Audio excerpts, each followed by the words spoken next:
لحظات البداية عاشت معنا،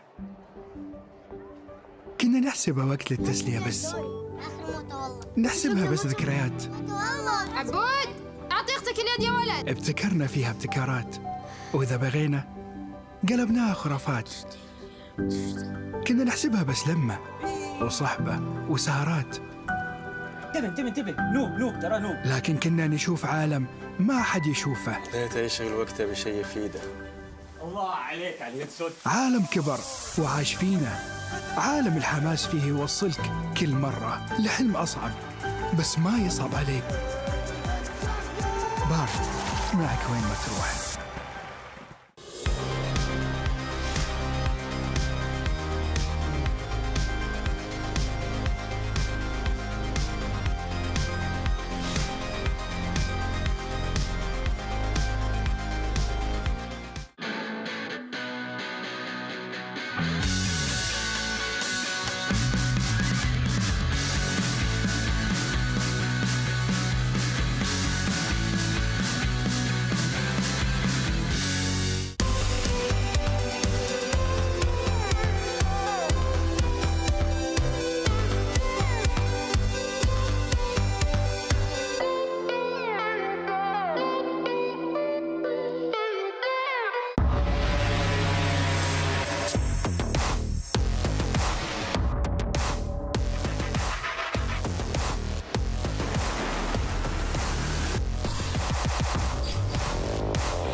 Yeah!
You ever wondered how a Hollywood movie is shot? On a Sony. You review it on a Sony. And how do you make that sound epic? You record it on a Sony. Lunch break on a Sony. So why wouldn't you watch it on a Bravia by Sony? Have you got what it takes to get to the top? It doesn't matter how high you climb.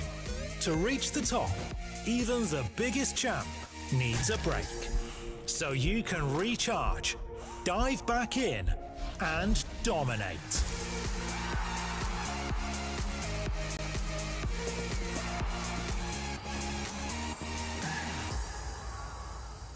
Have a break. Have a Kit Kat.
Every few seconds, the next basic attack will deal additional true damage based on hybrid defense to the target and surrounding units. Hitting enemy heroes will permanently increase hybrid defense.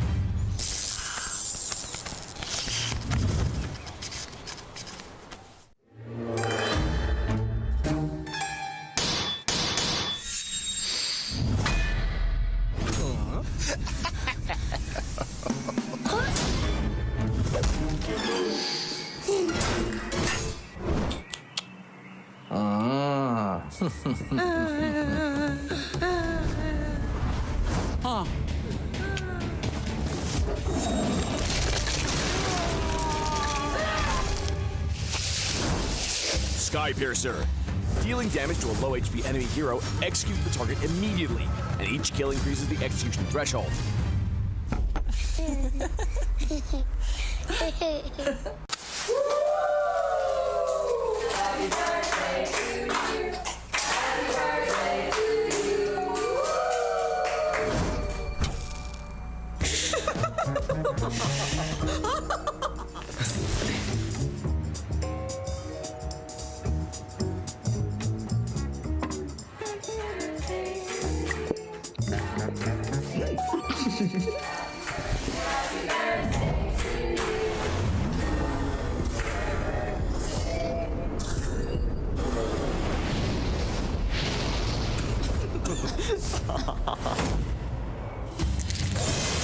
Winter Crown. It now features adaptive attributes that apply to all heroes, and its active skill grants immunity to all damage and effects for a short duration.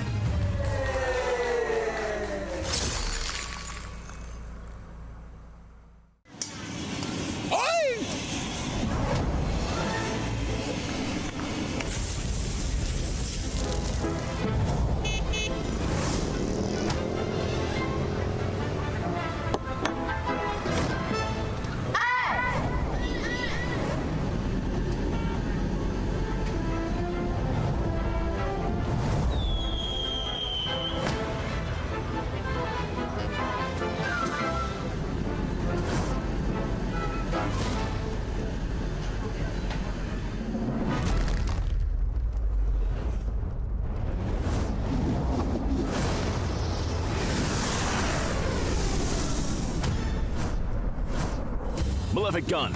Increases basic attack range to kite the enemies more easily.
We are here back at MSC 2024 for a special segment where we get to know the players a little bit better and also ask them some interesting questions to see what they decide to choose. Today, we're going to play a little bit of a game to keep things interesting.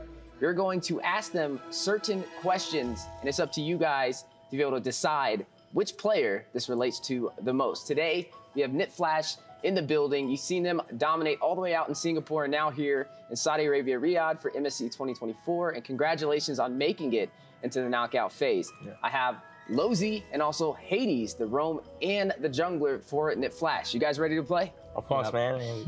Anytime. All right, it's gonna get intense. It's gonna get intense. So the first question on the board is, who on your team would go a week without showering?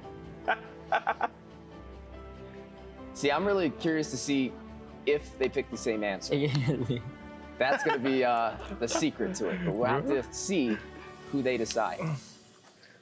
1 week without showering.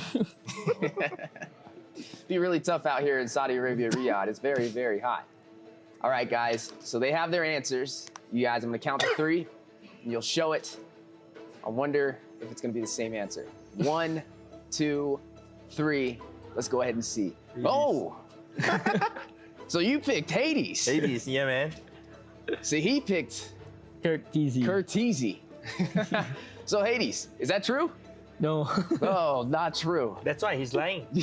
I'm writing the truth, man. He doesn't want to admit. Okay, question number 2. You guys ready? Yep.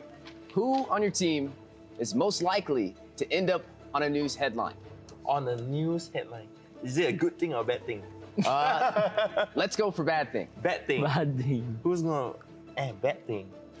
Oh, shit, Who's man. the troublemaker? Who's the Troublemaker. Look up at the news and what name do you expect to see from your team?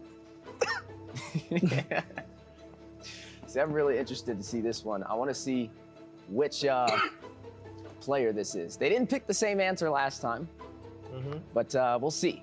So on 3, we'll go ahead and showcase to the world who would end up on a news headline. 1, 2, 3. Let us see. Vanix! Oh, there's no way. Vanix? Oh my gosh. Bad thing, eh? Yeah, bro. And Lolzy, you picked yourself. Yeah, I think so. Oh, so you're the troublemaker. I think I'm the troublemaker in the team. They're all pretty nice kids. I look like the worst. So I picked myself, yeah. Well, at least you're honest. I'm you know? honest, So man. I mean, I'm I don't. honest. That'd probably be on the good news if you're being maybe. honest, you know. So, speaking of honesty, next question on the board: who is most likely to fart in a full elevator? Oh my god. This simple answer. Oh, he already had the answer ready to this go. too simple, man. This must have happened. If he doesn't get the same answer as me, I'm going to slap him, man, on TV, on live. Right? It sounds like this must have happened recently. I think so, man. You think so? Maybe on the way down here, Too right? many times, man. Too many times. This is too common, man. It's too common of a question. Okay, all right. All right. Well, let's go ahead and see those answers. 1, 2, 3. Oh, guilty as charged. Guilty is charged. This is why you're on the news headline. Yeah, this is why. This is why. Wow. Always doing the bad things. Several times. For the first time, we have some telepathy, right? Yeah, this is the first time you guys are agreeing. Yeah, I admitted it myself. All right, you guys ready for the next question? All right. Who is most likely to flame their own teammate? Flame their own teammate. Lame. Ooh, they gotta think about this one. Okay. Which one of your teammates would be most likely Okay, I got to it, flame man. the rest? Oh, he already has it. I have See, it. he's quick with the answers. Lolzy. It's fast. Yeah, Hades got to think about it a little bit. He He's has still to doing think. his jungle, you know. I'm really prepared to engage. He's still farming. Well, speaking of engaging, let's go ahead and see those answers. 1, 2, 3, and here we go. 8. Oh, Vanix, Vanix. but you picked I picked yourself. myself. Pick yourself. But Oh. I would say that his is more of a friendly banter. Yeah, but maybe his one is the more serious one. More But serious. he's more likely to flame us. Vanix. Well, I'd definitely like to get an exclusive behind the scenes of a flame Yeah. session and see how that goes with Nit Flash. Speaking of Nit Flash, guys, we're running out of questions. We only got 2 more to go. 2 more, all right, man. Are y'all ready for the next one? Yeah. All right, so who is most likely to be late on your team? Late. Late. There's no way we pick different. most likely. I hope we have the same See, now they answer, don't want to bro. choose themselves. You got to think about this one, huh? Late. You show up to practice. Who's the one that shows up late? Ooh. He's thinking. He's thinking. It's between. I'll write two, man. I'll write two. I'll Oh, write two. Okay, so we got a couple. I of write players. to also. I'll write two also. Then for sure, if we both have not even one same, it's over. We're no longer teammates. I'm curious to see if you both have the same answers. all right. Since you both are picking two players. Y'all ready? Ooh, Oh, Never mind, never He's mind. about to end up writing the whole entire let's team go like this. Let's in a go. matter of seconds. Okay, so let's see those answers in 1, 2, 3.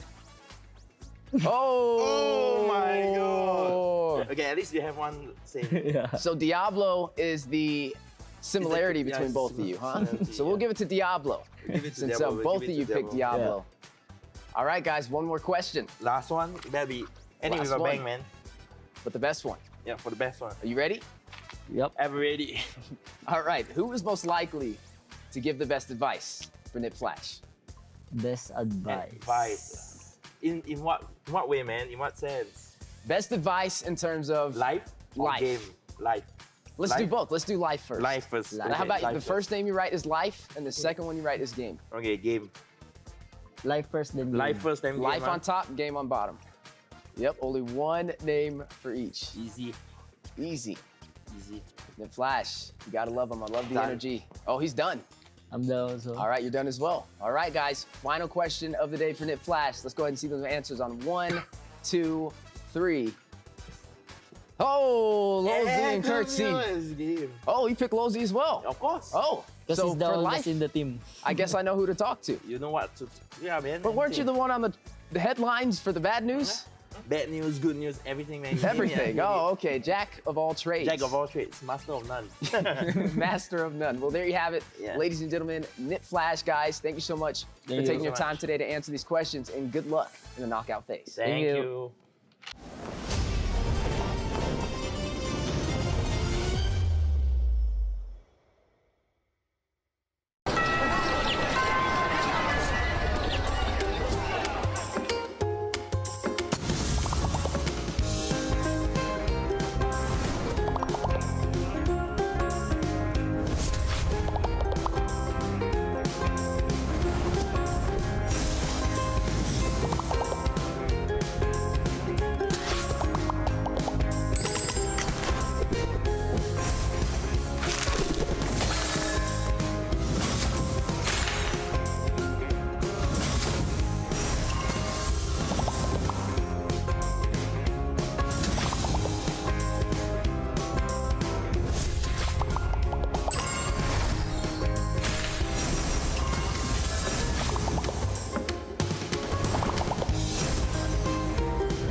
You are not the first.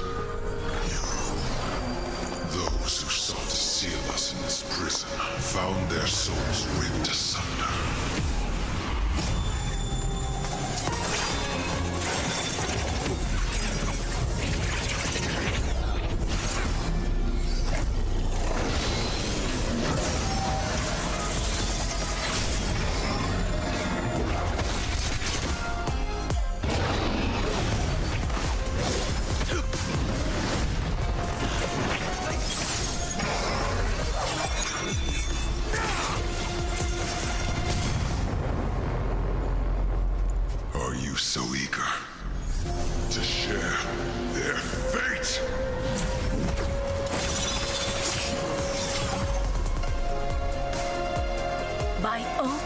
blade. Your reign ends here.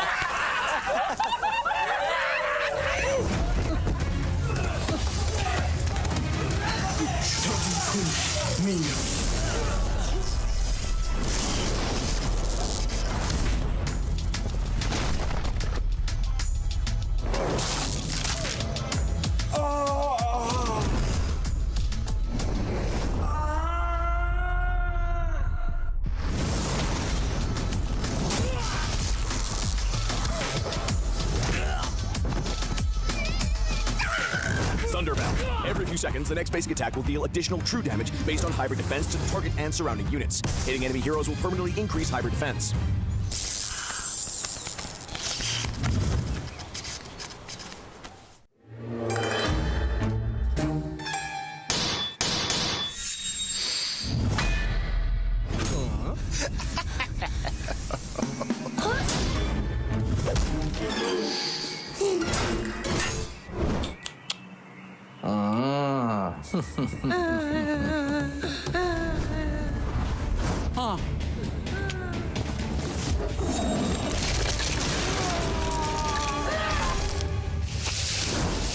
Skypiercer. Dealing damage to a low HP enemy hero, execute the target immediately, and each kill increases the execution threshold.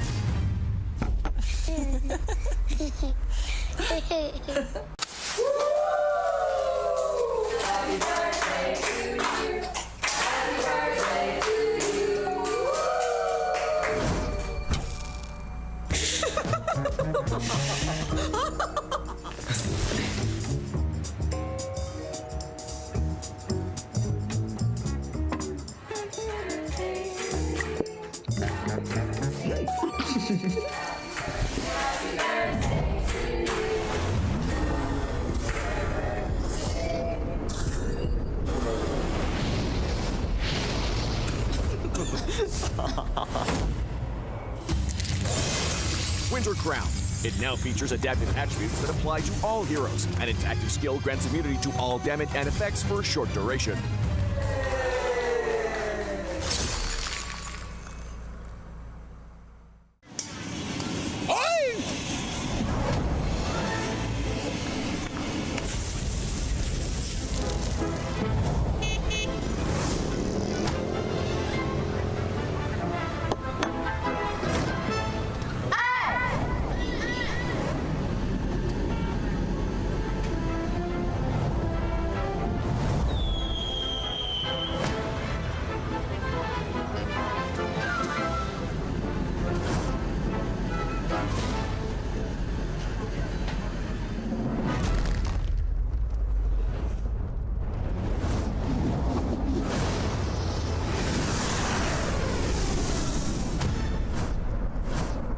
Malefic Gun.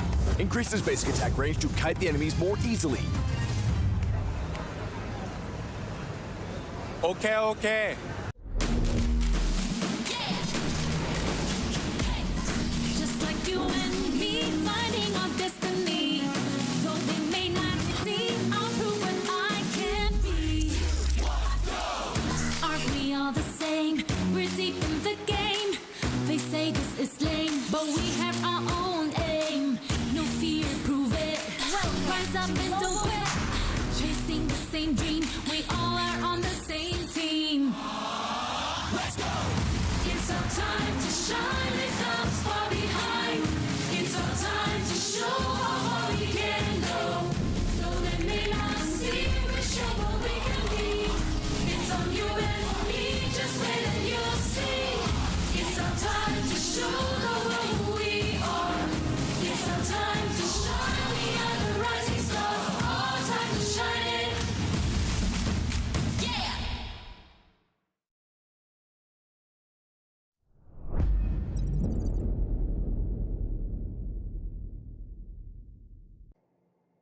historic day is upon us at the Amazon Arena as we welcome the second semifinal match of the Mid-Season Cup 2024 at the Esports World Cup.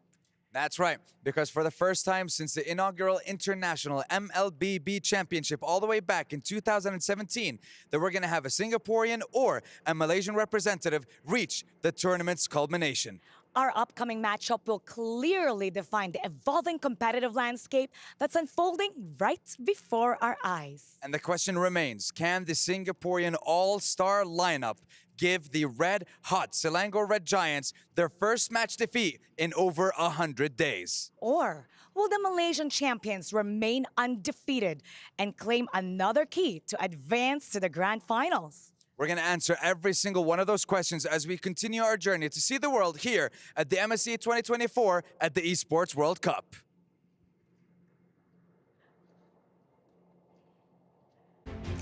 We are 1 day away from crowning the champion of the Mid-Season Cup 2024. But now we got to talk about one of the best roamers in Malaysia, Yumes. He has graced the international scene multiple times in his career.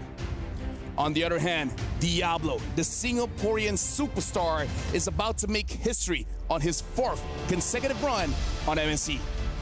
Both players shine in their very own way, carrying the pride of their countries. Today, they'll be fighting in a do-or-die match because Singapore and Malaysia, neither country has ever been in the grand finals of MSC. Today, that fact will change. My name is Afel, and welcome to the Mid-Season Cup 2024 here at the Esports World Cup.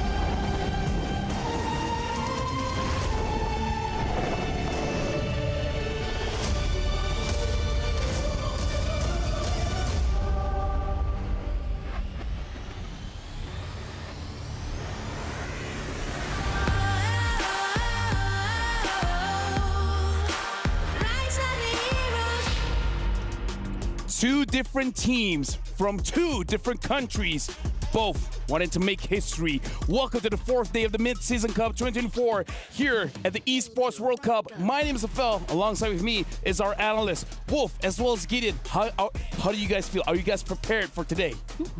I am prepared with my stats probably, but I might not be prepared of what's coming because I know for sure that, and I've always been public about this, MY and SG as regions, they're the most unpredictable. I mean, of course we're going to be the most unpredictable. We want it badly this time around, especially this year. Things could change for the entirety of the landscape.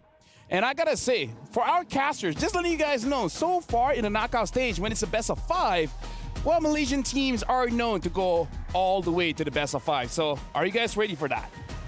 Oh, we are. We're definitely ready here. I believe this is the Florida Man desk, by the way, or one that lives in the Philippines, I guess. Man's. But we're ready for it. Yeah, super excited for it. I mean, this whole side of the bracket has been nothing but best of 5 so far, almost. Yeah. They've all gone the distance, to say the least, and I got a feeling today is not going to disappoint.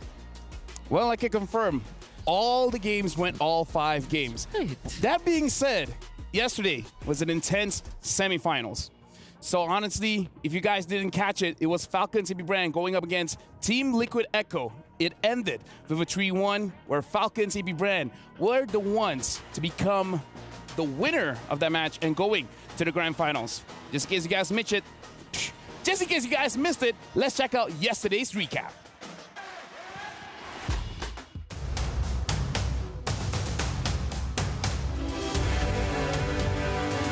Falcons AP Brent relentless. Absolutely relentless. And more importantly, they're able to hold this high ground defense for a little bit long. Oh! They go in! And a Minoan Fury knocks him up, plus the chains! Plus that easy vengeance on Sanford! That's it! Call it! Falcons AP Brent are moving on through the grand finals! GG! Well played! It's Falcons!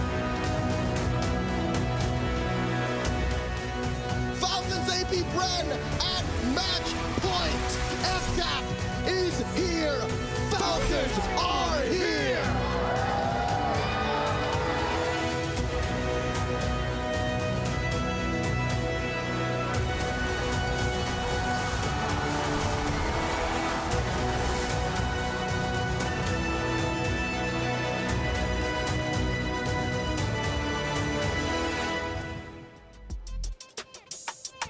Two things that impressed me. Number one was the fact that Flapteasy was able to stand on his chair and he didn't fall down. The second one was actually you and Leo's casting. That was amazing, by the way. Appreciate it. I mean, watching that game was already...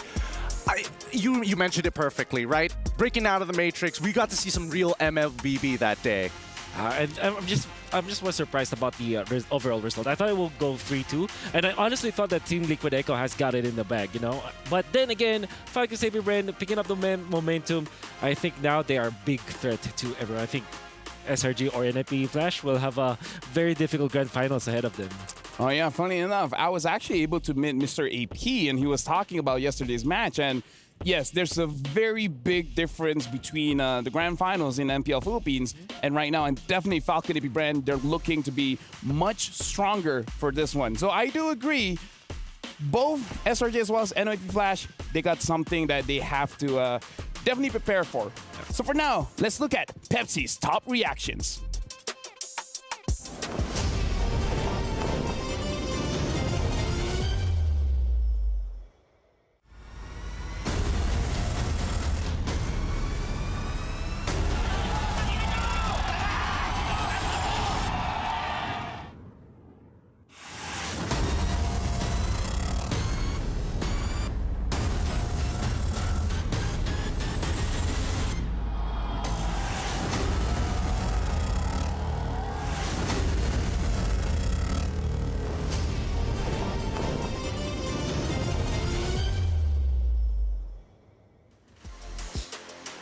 Speaking of reactions, we were able to catch TLPH's reaction after the loss, and I gotta say, it was very devastating for them. I couldn't imagine. I mean, this part, especially for Carl TZ, who's always like always chased this MSC chip.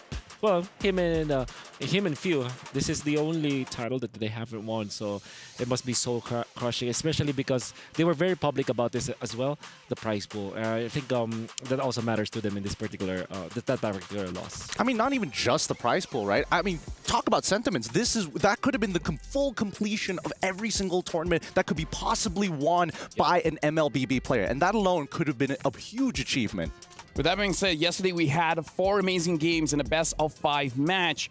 So honestly, there's going to be a lot of incredible plays coming in from both Falcons AP Brand as well as TLPH. And with that, we're going to check out our Aramco top 5 plays. And gentlemen, let's look at all the plays that happened yesterday because again, looking at them, I'm really looking at Flap TZ as well as Kyle TZ. I think we saw Flap TZ outperform expectations. We already know that Sanford versus Flap TZ in the Explain will be such a banger. But Flap TZ, even with this Arla that we thought is already not that good from the E-Explain side, he's performing so well and he made it look very easy for the team. I mean, it just goes to show that even with the meta right now, being able to play make is such a huge deal, right? But not only that, we did discover that, man, the flex pick Julian kind of nutty. Yeah, it's very nutty, but I want to add one more thing about the Arlie, who was going up against Terizla, which technically they're enemies in the EXP lane, and at this point, I feel like it's not the hero, it's more about the player. Yeah, 100%. And we saw that it was Few who showed us how the Julian is played from the from the 4 position, and then eventually a strong pick for Kyle TZ in a wave that it's difficult to manage even when you're playing as a utility. I think they played Baksha against it, but it still didn't work. So Kyle TZ, with the way that he plays the lane as well as he plays the Julian, always a threat for sure. I mean, inevitably, once we get to the top 1% of MLBB teams in the world, I think there's like even the smallest of differences can make really huge gaps in terms of the way they play. Like, take Take Carl Teasy for an example. He gets Boxia, the game wins. 5TZ gets Arlet, the game seems almost too easy. Let's continue the story by actually looking at the bracket, because it was actually a revenge match for Falcons AP Brand going up against TLPH, where before this in MPL Philippines, it was a sweep, a 4-0. But Falcons AP Brand, they brought it this time. It's 3-1, and now they're waiting at the grand finals. And as you guys can see, it's going to be Selangor Red Giants going up against NIP Flash. Whoever wins this one will be going up against Falcons AP Brand. So again, this is going to be very intense. I'm going to come out right from the gate and just say it. I don't think Singapore is going to be 2 Malaysias in a row. I'm going to say that. I'm going to come out of the gates hot. But what about you, Wolf? Do you think that they stand a chance against your favorite SRG? Yes, very unfortunate. Unfortunately, the answer is no, I don't think so. They can push it to game number 5 for sure. But when it comes to winning an entire series against SRG, that I won't get my hopes up. However, we know for sure that they have shown good performances in the past, but SRG is just too strong. Let's look at the club championship ranking, because right now Selangor Red Giants are tied at the 7th spot. Winning this one will definitely jump them up even higher. But look at Team Falcons, with Falcons AP Brand winning yesterday's match against Team Liquid Echo. Team Liquid number 5, at least for now, they're not going to be moving, but Team Falcons is reaching even higher. Yeah. I think even more so, right? It just goes to show that there's so much going on behind the scenes, and we're not even getting to the emotions of the players, right? Because I think that even for SRG and NIP Flash, they're always considering what is the next step, and a big part of NIP Flash's success has to be Diablo. And right now, for you guys at home, what do you guys think about the Esports World Cup? Do you guys like the whole key system? Make sure you guys scan the QR code. Let us know how you guys feel about the Esports World Cup. Speaking of knowing how we feel, do you guys know what I feel is coming up after MSC? What is? It's MWI. Starting on July 24th is the female pro players' time to shine. Catch the MLBB Women's Invitational 2024, where 12 teams from 11 regions break barriers and as well redefining esports. And when you're looking at other tournaments, you know who they're battling? Who? Honestly, it's mostly a battle within. The Soul Vessel skin series, Amon, Vessel of the Seed, and Hanabi, Vessel of Rage, are now available. You guys have up until the 5th of August to get these awesome skins. The first draw is 50% off every single day, and a permanent Soul Vessel series item is guaranteed in the first 10 times draw. So make sure you guys join in now. Now, Wolf, do you like the new items coming in for our MSC? Not all of them, but yeah, sure. No, you love them, because the Project Next update is live. Discover the fresh excitement of equipment evolution and enjoy a revitalized, thrilling gameplay. Jump in now for a more dynamic and fun battle experience. Speaking of which, Gideon, do you feel old? I do feel old. Sometimes I wish I was younger. You know what? You can by joining the U Fair. The U Fair is here with incredible bonuses and exciting events. Grab multiple permanent skins for free, just like Savannah's Classroom Charm and his painted skin, Classroom Glam. More exciting events will be revealed, so watch out. And now, we're going to talk about the teams. We're going to talk about Selangor Red Giants going up against NIP Flash. This is going to be an amazing one. Well, as amazing as it is, there's a lot of history. Some may even say tension between the two nations for the longest of times. Don't take it from me, but I want to see the outside perspective. Yeah, well, the outside perspective is a perspective of Filipino, I guess. And there are 2 Filipinos each in the 2 teams, which is interesting. But at the same time, the core of both teams are from their respective regions, respective countries, which I feel is what is more important in this bout. I think the Filipinos that are part of this are just, like icing on the cake, perhaps. But the brunt of the cake, each layer that is filled by the powerhouses of each of the teams for the following regions. For example, this is Singapore's all-star team, which I do believe. And I don't know if you'll agree with me, but that also kind of applies to SRG, wherein they're like probably the best in their I don't know, their positions. Yeah, every single role, this is probably the best players for every single one of them. This is one match to settle the score. And I gotta say, Malaysia and Singapore, we go way back, because before this, we were even one region. We had the same MPL, MPL, MYSG. That's right. I mean, the beauty of it all was previously when NIP Flash was taking on Homeboy specifically, I mean, JPL and Zorn have been playing for a very long time, all the way since Season 1 and as well as Season 2. But as I've mentioned in the regular season of MPL MY, SRG is the next generation of MLBB for Malaysia. They're basically the future. And let's check out the Causeway battle, because again, this is Malaysia going up against Singapore. Causeway rivalry, the MYSG clash for grand final debut. Both countries have never been to the grand finals thus far. Oh, that's actually very in MSC and M Series history. That's right. So this is a very important era, a very important phenomenon for both regions. By the way, maybe for the other country, for other viewers from other countries like the Filipinos, I already asked them this question back in M1 and M2. What did you mean by a battle for the Causeway? Apparently there is a bridge. Yeah. Right? Well, there's a bridge that kind of connects / disconnects MY and SG. Let me just explain. Essentially, in geography, Singapore is an island, right? Surrounded by a body of water, and the Causeway is just the body of water in between Johor, a state, the southern state of Malaysia, and as well as Singapore. So that's why we call it the Causeway. And honestly, even in history, a lot of people have been battling and, well, some may say colonizing just to control that strait. Okay. So that's a very important territory, I guess, for anyone who takes this. But kidding aside, I think MY versus SG, long time coming. I've always felt that some other regions from the Southeast Asia should be given the spotlight. And now with SRG's efforts through Coach Arcadia, which I have had a long talk with him. I definitely will share a lot of stories along the way. But also for NIP Flash, which Singapore, it's always been like, the fans are always undermining what Singapore can do in Mobile Legends. I mean, the same could be said about MY as well. I mean, we can talk about the growth of both regions because both start off very hot, and I would say mid-season, everyone drops down a bit. Yeah. But again, this is the dawn of a new competitive landscape. Now Singapore and Malaysia are both showing up. And the thing with NFP Flash is that this wasn't an easy road at all. They had to win over Evil's Glory. They were in a very tight group, and then eventually they had to overcome Homeboys in a 5-game series. Challenges like that kind of tell me that they legitimately belong to the top 4. Yeah, honestly, that's a good point. NIP Flash had to go up against Evil's Glory. SRG, Slammer Giants, had to go up against Fnatic Onyx. Exactly. So both really had good gatekeepers there, and they were able to drop both of them down. I mean, they're setting a new benchmark at this point, right? Now that we're past the gatekeepers, the question is, can we break into that top 1%? And I think today we're going to see who's going to qualify for that position to challenge the big boss at the grand finals. We got to talk about how both teams as well went through their best of 5, going all 5 games, where Slangerai Giants had to go the distance with Fire Flux, and NIP Flash had to go the distance against Homeboys.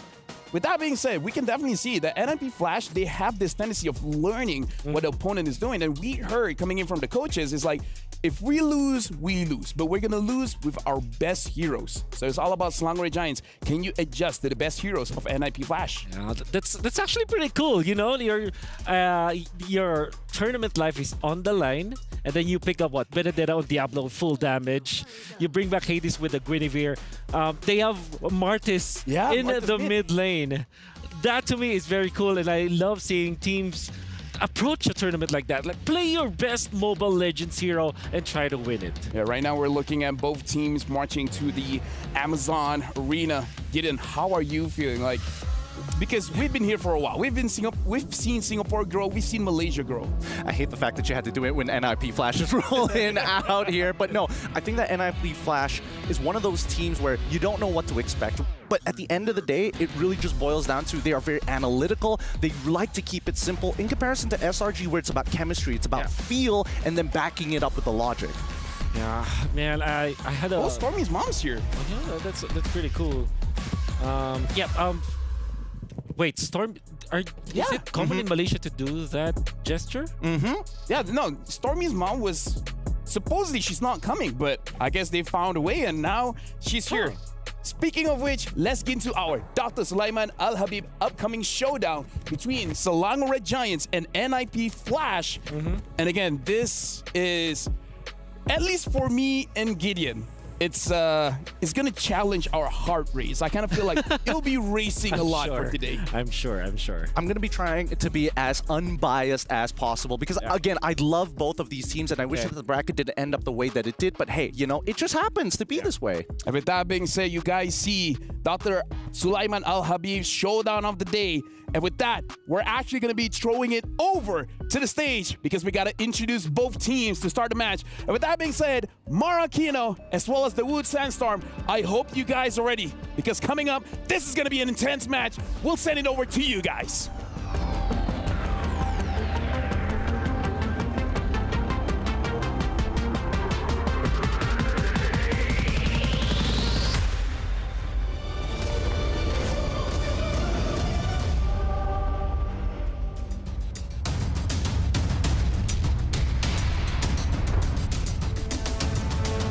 Shoving them out through the ult from Stormy, and now they shut down the ENG. Double kill for Innocent. We felt happy, super happy, because we beat Fireflux, but at the same time we're not that happy because we lack discipline and also we know that we can do better. When I lost the quarterfinals last year, I felt very disappointed because it has been my goal last year with RSG, SG, the different team to reach the top 4, and I think a lot of people had high expectations of us because we also topped our group stage last year.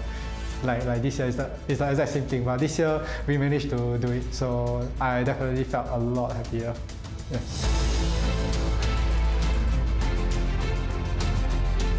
About NIP Flash, I heard that they are the dark horse, so I'm really curious to fight against them. NIP Flash a Pac-Man siege, but Diablo will be able to catch him off the sword, still able to use the G-Kundo meanwhile. I think most of you already saw the MPL Malaysia Grand Finals a few months back, so you don't need to see that again. This time it will be MPL SG MY Grand Finals, us versus Selangor. So guys, I know you like to play Assassins and I like to play Damage EXP, so let's see who can carry the team better.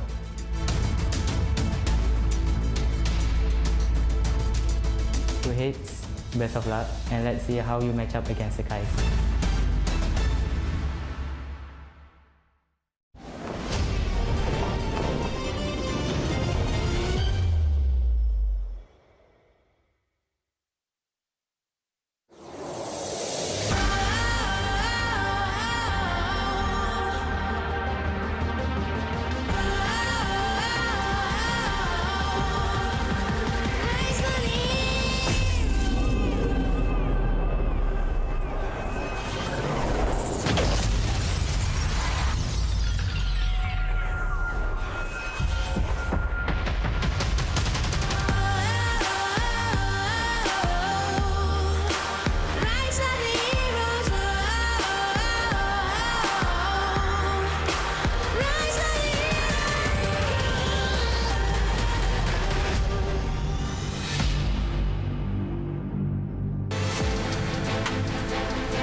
Place finish.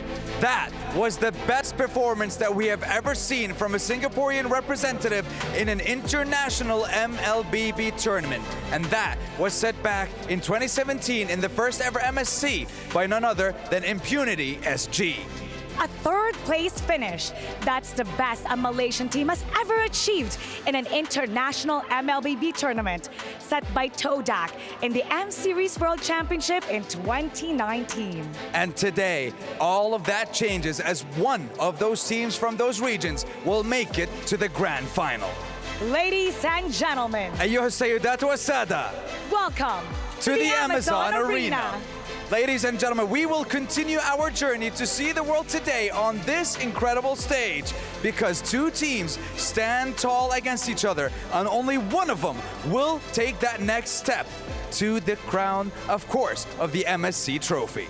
And these two teams, let's remember, dominated the group stage and the quarterfinals of the knockout stage. That is true, and I am honestly curious as to see who of those two teams, who of those two representatives will take that next step and get to the grand finals, where the crowned world champions in Falcons AP Bren is ready and waiting for them. So, without further ado, let's introduce our two competitors of the day. Introducing first, the Red Hot Titans from Malaysia. Let's welcome Selangor Red Giants.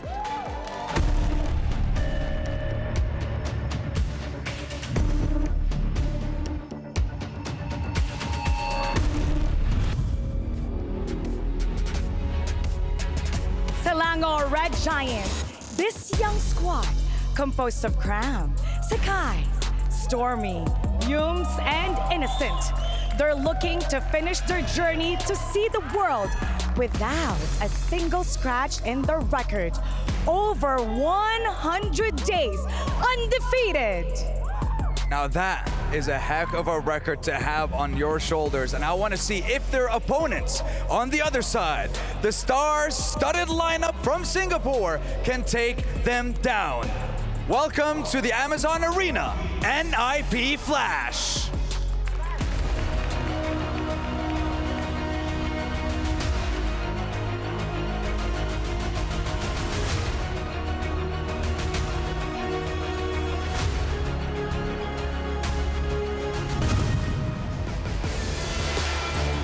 Making their way to the stage right now are Hades, Diablo, Curtizi, JPL, and Vanix, looking to grab the opportunity to make history over their Malaysian contenders.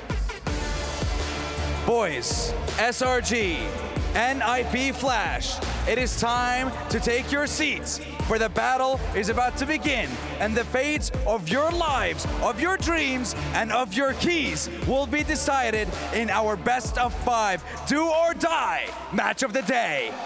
For one team, this will be the final time that they'll be holding their key, and for the other, they will be crushing their opponent's key at the end of the day. The winner of today's match is guaranteed to have at least $500,000 US and at least 600 club points. Exactly, and of course, we know that these teams are going to be competing not only for the coveted MSC trophy, but also for the title of the world's best esports club over the course of 8 weeks. And we are only in week 2 right now. So much more action is lined up for us, and of course, week 3 we have another little surprise with more MLBB action coming their way. Mara. That's right. We will be gracing the stage for MWI with 12 teams from 11 regions right after MSC 2024. But you know what, Sandstorm? Let's invite the teams to proceed to their tables. You may now do your ping test with the Asus ROG, the best gaming phone in the world, fit for champions, and that's powered by Snapdragon 8 Gen 3 mobile platform. That's right, MSC 2024 has the official gaming phone, of course, from the Asus ROG. And now I want to see which one of those teams, Mara, will be able to take that next step. I think they're going to start getting ready. I think the arena is almost ready too. That's right. We're always looking forward to something new because this is history in the making. One of them will have their grand finals debut. It's going to be the Singaporean all-star team against a Malaysian giant that seems impossible to beat. So how about let's get it started? The Amazon Arena is ready, the players are ready, the fans are waiting to get it started. So let's get it over to our panel. Let's, panelists, analysts, take it away. It's your time to shine, and it's time to get this started. Thank you very much, Mara, as well as the Woods Sandstorm. Now, I gotta give it quick. What do you guys think? Because for you guys at home, who do you guys got for this match? Is it gonna be Selangor Red Giants or NIP Flash? Head on over to stcplay.gg right now and lock in your predictions. And with that, I'm gonna ask the analyst to help you guys out. Who do you guys think has got this one?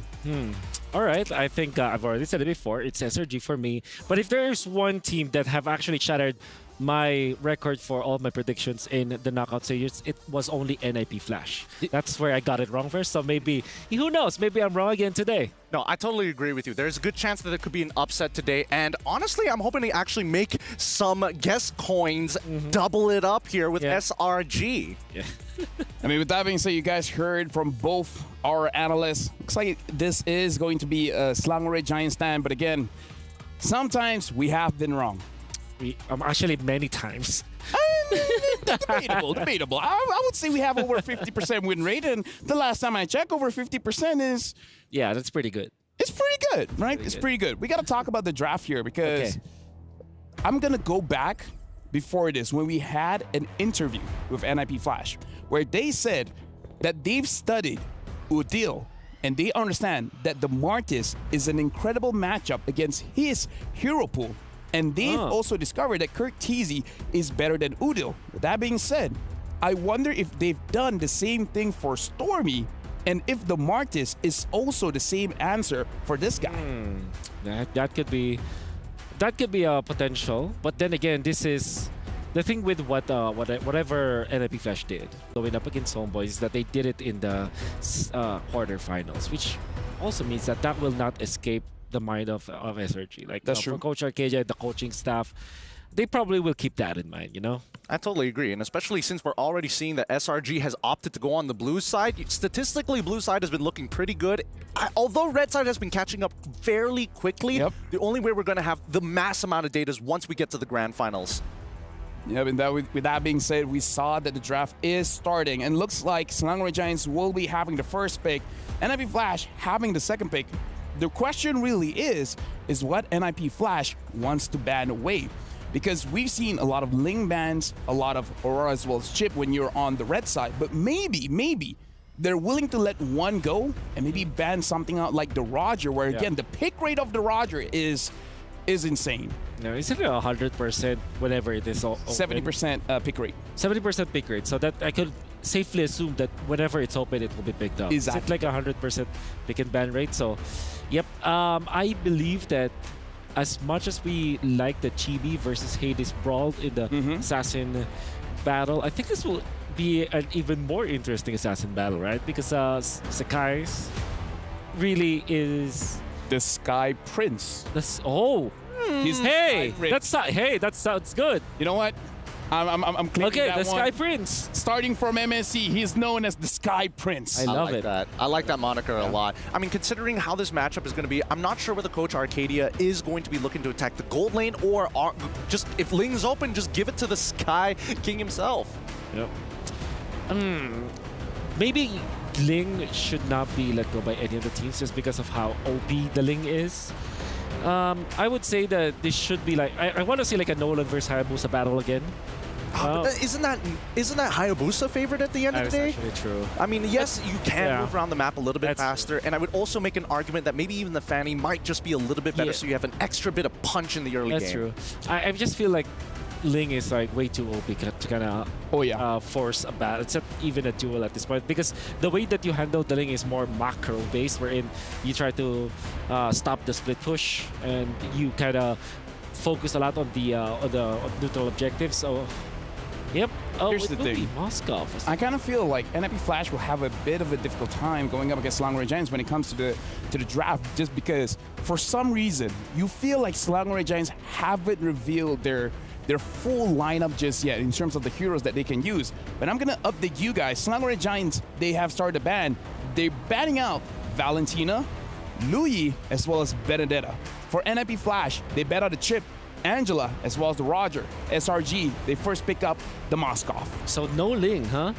Yeah, no Ling ban, and so far, no pick so far. NIP Flash picking up Cho and Martis. Immediately picking up the Martis. So with the Moskov, you need some sort of protection. Immediately what goes to my mind is Terizla, as well as the Edith. It could be the pick here for that is SRG, right? Yep. I think SRG with Moskov, yeah. Generally, I think this is just going to be a hard read from the side of NIP Flash, right? They're thinking, okay, we don't mind giving you the Ling, we don't mind giving you, these big assassins because we got the Way of the Dragon to completely shut it down, which is something that I've noticed amongst, the Singaporean region. It's a one-in-one answer. It's not a double up and finding those big overlaps. So it is just to going to be update the as Ling. well. Or she pick up Ruby and Ling, yeah. No, I really like the Ruby because it was the answer to the Cho, because you can cancel the Wave of the Dragon from happening. That opens up probably the Terizla, right? That should be open for NIP Flash. Because we know already that this Martis is going to the mid, right? That should be a fair assumption. Yeah. Yeah. There's no way he's goal lane. I don't like the way you guys are looking at each other. I don't like the way that you guys are like, yeah, no, this is definitely going to be it. Because I do feel that it's unique to Singapore that this Martis is going to be the flex pick of a lifetime. But at the same time, it can be dealt with. Mid control is going to be top priority. Now, while it is true that Terizla is great, I think you want to go for either a Yuzhong or even a Benedetta for NIP Flash because you kind of need damage. But right now, they're going to be picking up the Harith. Surprised to see that it was still available at this point. I mean, to point on that as well, we got to remember that the Benedetta has been banned by Selangor Giant, so their only option is the Yuzhong. So perhaps the Yuzhong might get banned out after this. Was it banned already? It was banned first. It was the Benedetta ban, the Valentina, as well as the Lu Yi. That's right. Okay. Yeah. Keep in mind, Ruby can be flexed. I think that we've seen time and time again that SRG is pretty okay on the blue side to kind of maintain control over the draft, but this is the part where it gets really scary as we move on to second phase. Okay. Speaking of which, NIP Flash banning out the Faramis. Okay. Now, it's difficult to kind of think about a draft when it's just like this, but I would suggest a Farsa perhaps for NIP Flash, just because it deals with Moskov in a way. Nah, I feel like they're locking in that Martis. I feel like that Martis will be mid. I mean, like, again, technically it's a flex, right? You can put it in the jungle, but why not just let Curtizi have the Martis so that you kind of have a double jungle kind of thing? In a way, you pick up Julian because you need some sort of magic damage. Stormy can use the Julian, and his Julian is insane. Probably best than most junglers. Yeah, I can agree with that. But I think at the end of the day, the most important thing is, can you clear the mid, especially against the Martis, and not receive like a terrible trade? We've seen multiple teams taking awful trades against this Martis, and they're like, oh man, I've lost all tempo in the first 2 minutes. Okay, so... Yeah, for now, honestly, we gotta ask the casters. Looking at the first 3 picks for Selangor Red Giants as well as NIP Flash, what do you guys feel? Especially this Martis mid. How does the caster feel? Oh, we feel pretty good, I would say. You know, that Martis in the mid lane, I like the moniker too. By the way, we both shook our heads here. The Sky Prince. Sky Prince, baby. For Sakai's, I like it. The Ling is here. I think the draft, I think NIP Flash doesn't waste any time. They already know, SRG already knows that this Martis is a possibility, so I think NIP, if they can get some momentum in first game, catch them off guard with this, able to pull off a win with this type of pick, then it could really set them in the right motion for the next 5 games.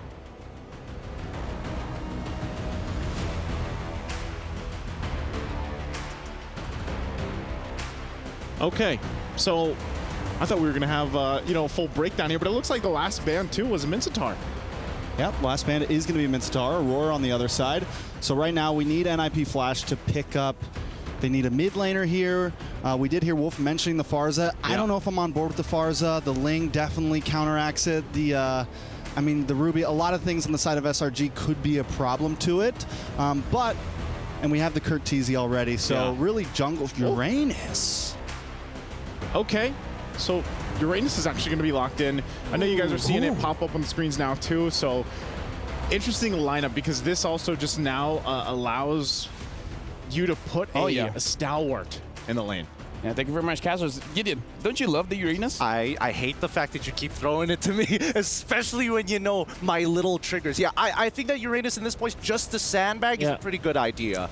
The typical answer is Dairoth, and Dairoth plus Ling has been a staple in Indonesia back in Season 12, and that was a great combo. I'm scared that that could be picked up, because then if you have the Dairoth, you burst down the Harith as well as the Martis, and you also have kill potential versus the Uranus. Oh, wow. So that could be a potential. And so now, again, we're just waiting for draft. It looks like got him! Up the Phoveus and the Dairoth. Love it. Wait, which one's the goal laner? Ruby? No, Moskov. And then this is mid Phoveus. Mid Phoveus, yeah, that's correct. It's a farm miss. Wait, so have we just hit the 80 unique hero pick mark? I think we have. Right, we've hit 80. Yeah. Okay. That's so wild. That's so wild because now, like, honestly, the region of Singapore, we're like, wow, they've come up with weird stuff, and now it's forcing everybody to adapt around them. Okay, this is interesting. And Amon has been picked up. Love it. So looking at the draft coming in from NIP Flash, it looks pretty tanky. But again, looking from Slangery Giants as well, it's pretty tanky too. So with that being said, Naisu as well as Strex, hopefully you guys are ready for a very long match because the team fight is going to be extended. We're throwing it over to you guys. Thank you so much, panelists. Great breakdown there, of course. Happy to join you for that draft as well. We've got a great draft on our hand here, Trex. An interesting draft, and not a bad interesting draft. I mean, I think SRG may have the answer to the Kurt Teasy special right there. I think he's got the answer to it. Well, we're going to find out if he does have that answer because the Battle of the Causeway is underway. And as we jump into the Land of Dawn for this first game of this best of 5, both teams looking to make history as their eyes are set on their first ever grand final spot appearance at the Mid-Season Cup. Will it be Selangor Red Giants or the Ninjas in Pajamas Flash taking the first mark? And we get a good sight here on how this is all going to play a part again. The Sky Prince, oh, look at this already mid lane. Oh, so much damage from Kurt already. One more shot for Stormy. Able to get away, and that is the pressure that comes from this Martis mid. I think it's going to be a little bit of time till Stormy's really able to counter it, but still it's huge. I guess that goes back to it, man. Is this the answer to deal with Kurt Teasy? The Fulvius right now, because of the fact that we haven't seen it pop up too much, I mean, the same could have been said about Martez earlier on until Kurt Teasy brought it to play. But I think, you know, when we get to when we start to get these skirmishes early on, and once that level 4 comes online for Stormy, that might play a part in here. Oh, Diablo 2. This is weird. I feel like this is different, right? As we take a look at the emblems here real quick, I want to point out the fact Diablo playing this Uranus is very different and a different contrast from what we saw with the Benedetta. Yeah, I mean, it's definitely a much slower pace, but they have so much damage. Here comes Kurt Teasy, rotating up to the top side, putting damage onto the Sky Prince himself. I really love this pick from Hades. The Amon pick and big burst. First blood over to NIP Flash. Hades going to put that one into his pocket. I think the Amon pick is great as well. It's a beautiful answer to the Fulvius. No dash assassin, but still big damage. Yeah, talk about already building up this early advantage on a pick like Amon. And you know, you kind of want to do the same thing if you're Sakai's here with that Ling, as we've seen him do in the past, but so far, because of the fact that Hades gets this first kill, gets a pickup, he has momentum on his side. Turtle's going to be up, so the first objective to focus here. A whole lot happening on top. God, Kurt's damage doesn't make sense. Mid laners aren't supposed to do this early, and now the Lord able to be the Turtle able to be taken by Sakai's. A lot of damage onto Yumzo. Kurt Teasy able to help Hades get the kill and secure one for himself as well. Sakai's goes down to 2-for-1 trade right now. Make it 3 as Cram falls next. Kurt Teasy 2-0-2. Turtle does go over to SRG though. At least SRG gets the objective, but man, looking at the STC replay again, this is just chaos here. And that's partly due because of the Mortal Coils coming out from Kurt Teasy and that Decimate. So at least, you know, there's a pickup there as well, but man, NIP Flash coming out this game 1 with a Flash. You know, it's very strong start for them. Looking at the items too, no first items locked in just yet, but they will be falling into place very soon. With this lead they've gotten themselves, and even just having those arcane boots, that little extra penetration will really help Hades here. And you know, this might be the answer to put Diablo on this Uranus. He's a stalwart in the XP lane. Just keep him there. Oh, hold on. Hades gonna come in, should be able to burst down Cram. Cram goes down once again. Crammed into the coffin, man. It's 0-2-0 right there, and that is a bad start for a Dyroth. Yeah, this is a bad start for a Dyroth, or for anyone really. I mean, even this, Yums, okay, he has to flicker out, so he should be fine. Goes in. A little bit of damage, nothing too major. You know, a lot of people would say it's highly debatable. The Dyroth does counter the Esmeralda back in the day, but I'm still a believer that I don't think it does it for the Uranus. The Consecration's able to just get him away, and we're starting to see that. You add that up with a couple deaths on the Dyroth, it's becoming a problem in that AXP lane. So then we have to start to think, all right, well, with the Dyroth that you have here, with this lineup that SRG has, there could be a certain timing for them to kind of like pop off at this point, but because of the fact that Sakai's has had such a difficult time, he's going to take a lot longer for Ling to build up here. Corrosion Scythe just being locked in by Innocent down here in the gold lane. Of course, that classic matchup we see so much of against the Harith. But even with that, SRG actually wants to go ahead and contest this turtle here. Look what Diablo's doing too. He's just being a nuisance. Might try to get the retribution out, but won't be able to. So they forced him out of the turtle. Oh, and JPL's position as well, just keeping Sekai's at bay here. Kurt Teasy going to come in. SRG now finally kind of controlling the pit here. Nice lockup on a JPL. Demonic Force does pop, but Stormy unable to use it once again. JPL able to get the way of the dragon. Vanex putting a lot of damage down. Cram able to just get away. Zamon's Force does drop. Humes first to fall in the fight there. Innocent now going to get involved, able to get the spear against Diablo. Pin him against the wall, but Diablo pops concentration, gets away. Turtle goes over to NIP Flash. Spear destruction does not connect. Curtizi goes down. Stormy able to pick it up, looking for another target. Sekai's there as well. A double kill for Stormy. It's 2-0. Turtle over to NIP, 6-3. Hey, that might be the answer, man. Give some kills to Stormy. Let him pop off on this Fulvius pick. And I would like to know, too, maybe this is that 80th pick unique heroes for the MSC 2024 here.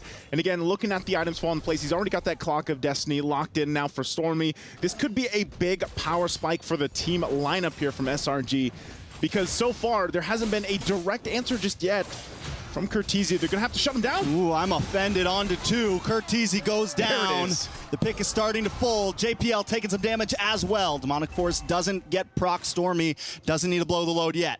Hey, man. Humes is like, you know what? I've been seeing way too many Mortal Coils. You escaping Curtizi, and they finally get him handled.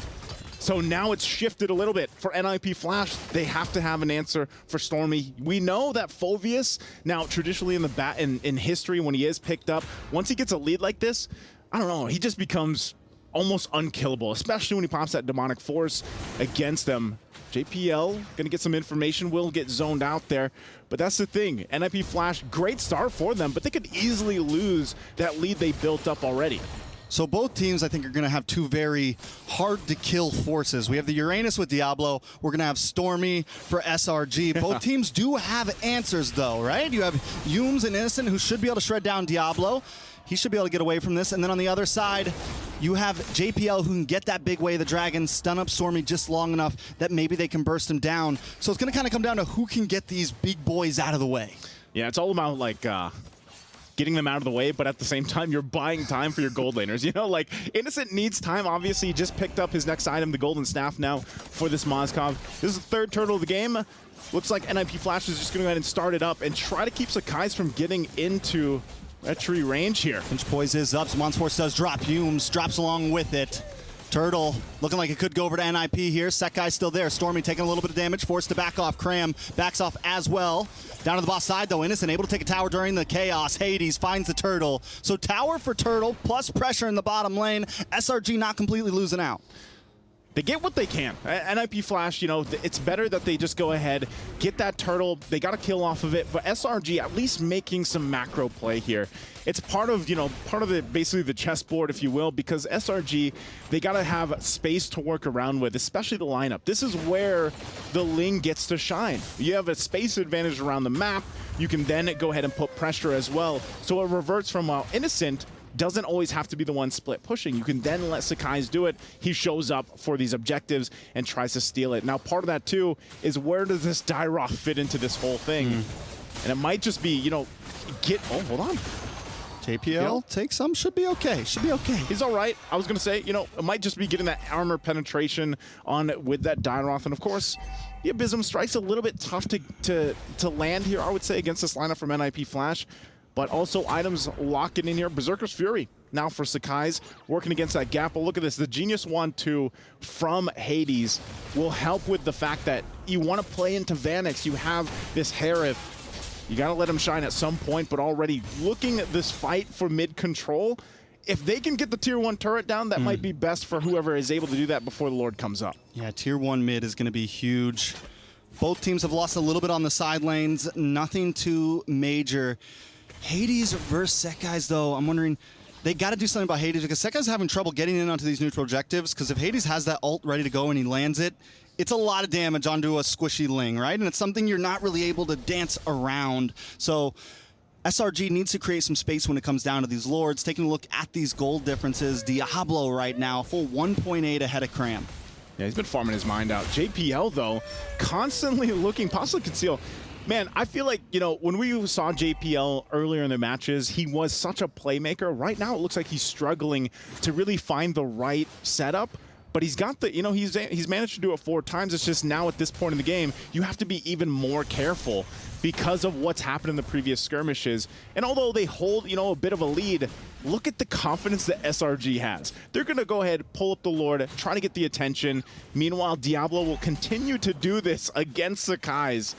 So the information is already there, trying to get this retribution out. Oh, he's actually quite low, too. Ooh. This is dicey. Sakai's trying to come in. Turtle does go over to SRG. Stormy finds Hades along with the Bakram. Able to answer. Find one on a JPL. Now Curtizi on the run. The Monk Force drops, and Curtizi drops along with it. Vanix goes down. Stormy with a monster kill. The Sky Prince pulls it off. Even with 25% HP, Diablo messing with him the whole time. He comes in, swoops in like the prince he is. Boom, gets the retry off and gets the safety. Meanwhile, the rest of the team handles everything. You know, he came in, did his job, and he's out of there. They're handling business. Handling business. Handling business. Pulling up. Like to say. Yeah, pulling up like they like to say in Florida, man. You know. That's how they're doing. Lord going to be coming soon now on the bot side. NIP completely lose the lead. 2,000 now over to SRG, and they're going to be pushing hard on this one. Yep, they're going to go ahead and get these tier 2 turrets now. NIP Flash, you know, they started, like I said, with a flash in the beginning. And now they're being kind of stopped here a little bit. Shields are going to pop. They might be able to hold on to this turret here. It looks like they will be able to in the bottom lane. JPL still kind of struggling to find his setup because he kind of is that front guy to be the initiator for this matchup. Also, keep an eye on Hades on his plans there. Oh, JPL down. JPL couldn't even cast down. that one. He's just deleted. And, you know, at this point, Hades is like, you know what, I'll just go ahead and get these buffs. Get what I can, steal it, and try to slow down this shift. Oh. But, oh, this is tough. Hades. Yeah, a lot of damage. Tempest of Blades, right to the face. Takes Hades right out of his place. Hades down. Sekis able to put another kill down on the board. Man, Sakai's he's tired of it. You know, he dealt with the pressure in the early game, and he's like, I am not having that anymore. Also, too, for Cram, his job has just become be a little tanky, be this tanky Dyroth, get that debuff, that armor penetration on, and then let the rest of the team shine. Meanwhile, Stormy has not died. He is basically an unkillable, whatever Phoveus is, demonic force guy. He's a demonic force.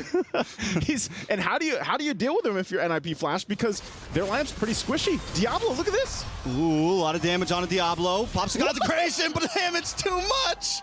The unkillable Diablo, the Demon King himself, taken out by the Sky Prince. I've never seen a Uranus go down that fast. Like, talk about damage burst already with Sakai's here, especially good layering. But for NIP Flash, now that the tables have turned, we're talking about 5,000 gold now in favor of the Giants here.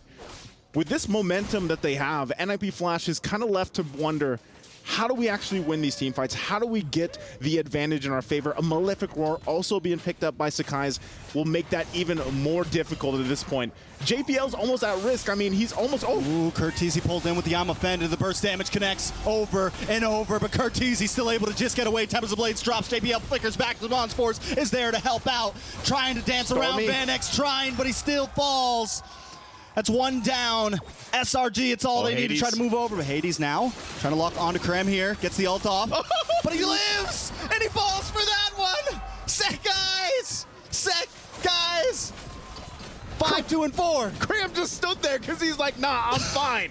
I have an Athena shield. I'm good, bro. I'm good. And they're going to get the Lord off that too. So SRG, man, talk about a shift completely in momentum from what we saw in the early game here. Again, looking at it, he's got Radiant Armor and Athena Shield. His job literally is just to go in and, like I said, get the debuff and survive as long as you can. Again, a pull. Oh my God, the damage is just too fast. Curtizi falls down. 2 members. Hades just gonna come back onto the Land of Dawn to try to defend the push. But SRG have a Lord coming, so they can just take their time with this. You know, Cram, we thought he was going to be the burster. Nah, bro. I got a Ling for that. I got a Sky Prince for that. You got Innocent. I got an Innocent for that, bruh. Innocent has just had what I like to call the gold lane experience. He just farmed up his entire time. He's online now. He's ready to rock and roll. But, you know, at this point, it's going to be very grim, very difficult for NIP Flash to defend against this. With this kind of power spike in favor of SRG. Look at this. Turret just dismantled quickly. Lord still up. They want to fight. JPL can't even look for the kick because Yooms is always there to lock him, but here comes JPL to the backside, trying to get a target, but the Lord already connected onto the base. JPL eliminated. Hades able to find Storm. His Mons Force does drop, but the base is down to 30%, and SRG will take game number 1. And the Red Giants come out swinging to game number 1 of this best of 5. And man, that was the answer. We were wondering, what's the answer to the Martis? Well, it's the Sky Prince, along with the squad here. Again, great squad. Great performance from Selangor Red Giants, man. With this kind of lineup, with the trouble that they had in the early game, talk about the adjustment. And that is why these guys have been undefeated for, I don't know, 100+ days at this point. The synergy they have, the way that they can pick up each other from the different lanes, different roles, are great. So let's go ahead and throw it over to our panelists to see what they have to say about game 1. What we have to say? Dude, that was clean. That was clean coming in from SRG. That was huge momentum. I mean, I thought the early game was pretty much doomed, right? How many kills was given over to NIP Flash? And somehow we did see SRG swing it back in their favor off of one singular fight. Yeah, this fight, which kind of proves to me that at least the Land of Dawn Lord is actually Malaysian. You know? Yeah. That's... I mean, it felt that way. Here's the thing: the Sky Prince Skies did his job, but the Prodigy, man, Stormy, like he's like, okay, you want to play fighter mid? We'll fight fire with fire. Yeah, this is amazing. And this is why I felt like picking up the Martis, and you did ask me during the pre-show, this Martis will be noticed by SRG. No way Coach Arcadia will not have a plan for that, and apparently they had it. I also love this Dyrith pickup because the Uranus was picked up very early. I think NIP Flash was actually kind of anticipating the Phoveus that will be eventually picked, because Uranus is an answer to the Phoveus, but they did not take for account this Dyrith. Dyrith was Ling, classic combo from way back, and you can see how massive it is in the mid game. Apply that shred, just let Ling do all the rest of the damage, and if you need a little bit extra, Dyroth can even add their ult into the mix. I mean, we gotta talk about the new item. Well, not new item. It's been revamped, right? The Clock of Destiny on this Phoveus, making it so that he's even more tanky. He died once, but letting Stormy die at one time, it took a while. I agree with that. I do think it was an interesting build to actually adapt into the Clock of Destinies. However, it does come with a couple of setbacks. I mean, even when we're talking about the latest item that has been revamped as well, the Thunderbelt, as soon as you start stacking that hybrid defense, anybody who has percentage armor shred, similar to Dyroth, similar to having a Malefic Roar, you really start to see, like, is it truly worth it compared to just the Sky Guardian helmet? Probably. That's always a toss. I think it will be dependent on the actual execution. I think that because you want some magic damage to on this Phoveus, particularly in this game, you kind of want to have some sort of build up, at least some sort of additional damage. Because if you pick up the Dyroth plus the Ling and the Moscav, that's so much physical damage. Yeah. And on the flip side, it was the complete opposite here for NIP Flash. That's why I thought the Amon was okay. Yeah, it works in the early stages, but then it was like Harith, Uranus, and then Amon. Your only physical damage is the Martis. It's like completely reversed between the two teams.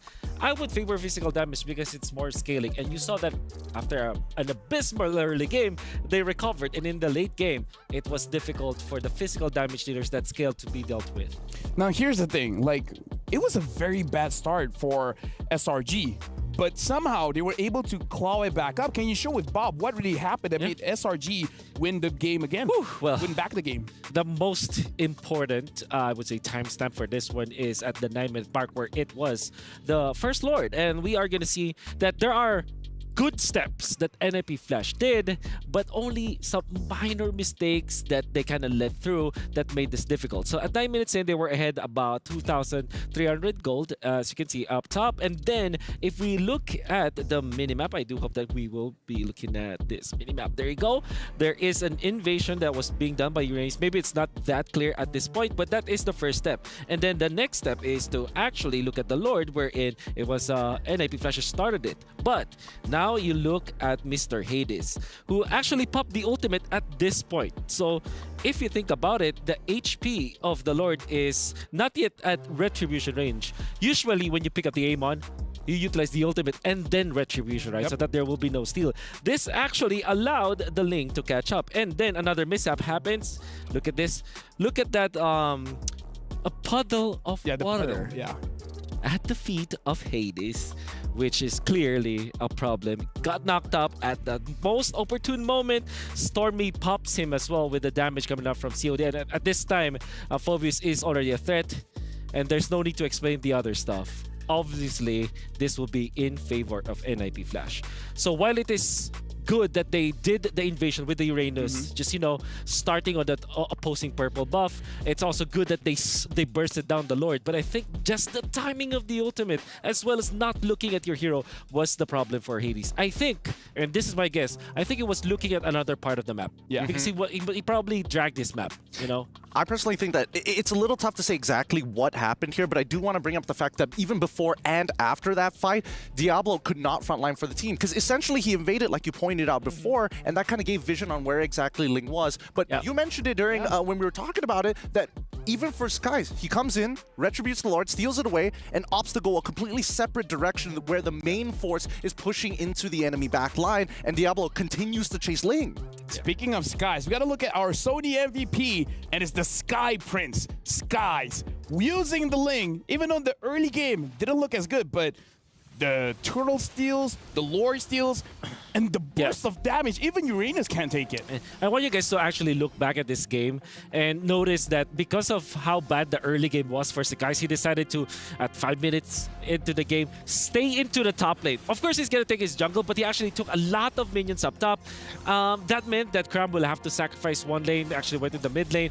They also know that Stormy as well will not have as much farm, but they have recovery farm for Sakai. So look at that. 2 blades, more than enough. The damage is just too much. Sakai's not, you know, being tilted, not panicking, actually gets the first turtle of this game and then flash farmed up top. While it's true that Moskov had the gold lane experience, Sakai's also had a unique experience of his own. I think he had moving. I mean, that's the thing. To me, that looked like Cram knew, okay, I could die here, but I also couldn't. And considering everything that has happened, like, you got to give it to Sakai at this point of time, right? But the decisions being made, sacrificing gold and EXP from Cram to make sure that he is even level, despite Hades having a whopping early game, was actually a really smart choice. And it also attributes to the problem. A lot of magic damage. Cram was like, okay, I'm not building damage. Give me Athena Shield, Radiant Armor, and I might be able to survive. Yeah, skipping the dominant size. We don't need that dominant size anymore. Who needs it? Only the Martis is a threat when it comes to physical. Skies. Come on, man. The Sky Prince. I love it. And again, like, he definitely showed off his moniker, man. Looking at how he's been moving around all across the map. And like you said, the most important thing was that he didn't choke. It's like, okay, I didn't do all that great in the early game, but as long as I farm up, it should be fine. Yeah, it's all about, it's a team recovery. And I think for SRG, one of the biggest traits that I actually asked Coach Arcadia, why this, you know, ragtag band of misfits were able to, you know, and I say that because there was a lot of criticism when this group was put together. Yes. But he said the chemistry is something that you can never take away. He almost attributed it to luck, you know, that he felt that he was lucky because the players had this weird connection for some reason. Because let's be honest, SRG's success is very fast. Yeah, you know what? We want to touch on that a little bit more. But for now, starting on July 24th, is the female pro players' time to shine. Catch the MLBB Women's Invitational 2024, where 12 teams from 11 regions break barriers and redefine esports. So again, it's July 24. Make sure you guys check it out. And I do want to talk about it because Because here's the thing, we want to hear more about their connection. With that being said, let's throw over. There's a video between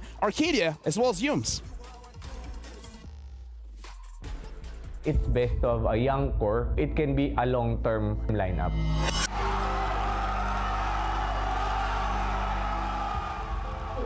Like just now we discussed, all these players are actually under 20. Is this part of your plan? I would say yes, because when I was still in my former team, like before RQ, which is Echo, my vision in getting Sanji and Sanford is to make sure that the core lineup is young. Because they are young, it's still easy for the organization to stick with the players because they still have a lot of ages to play. And unfortunately, sometimes in esports, when you get older, reflexes doesn't get better. We were thinking that it's best of a young core. It can be a long-term lineup.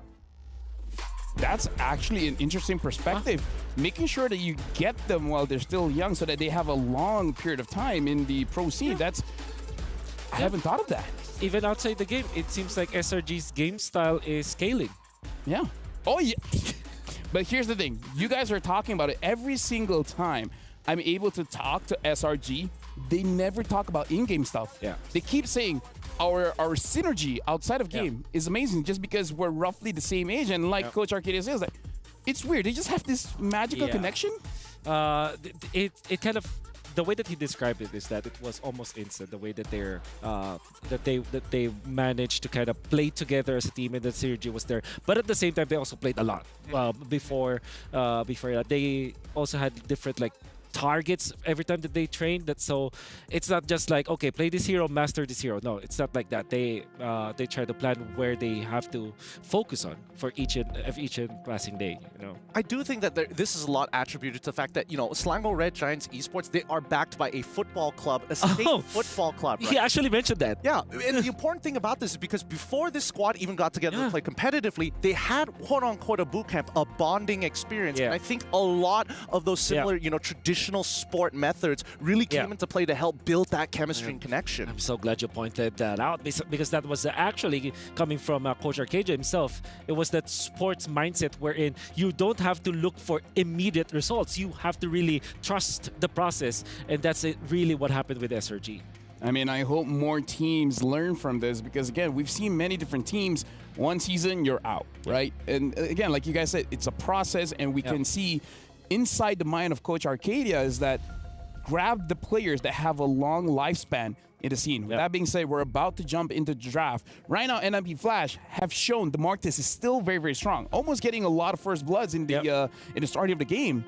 But again, it looks like SRG has the answer for it, and it might be the Phobias. And the thing is, Stormy's a prodigy. He could use anything, so he might have different fighters in the back of his pocket. Yeah, and to be perfectly honest with you, sometimes when I'm talking to, especially with the Zorovecki, he's explaining to me, sometimes the players are just, here's a suggestion, right? It's not even part of the main scrim lineup that they've been practicing over the past couple of months. Sometimes it's spontaneous. Which speaks to how good the fundamentals are for SRG, and I think that is what they developed as well. Coach Arcadia himself told me that they had to develop the fundamentals so rigidly, and it's really what they hammer into the heads of their players, because if you master the fundamentals so much, it wouldn't matter if you had to adjust, like for example, pick up the Phobius afterwards. Maybe there will come a point that utility should be the choice for Sekais, right? And they are prepared for that. So this is what makes SRG a scary club to actually face off against.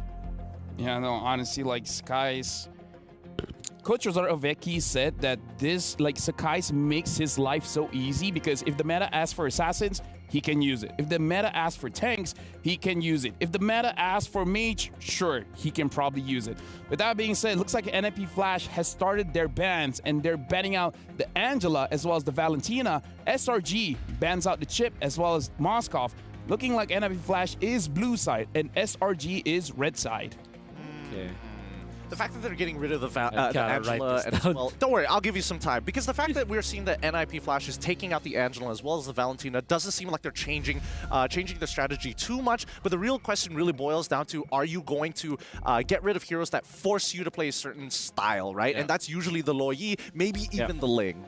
And it will be Harith as the ban for NIP Flash. So as a recap, that's Angela, Van, and Harith.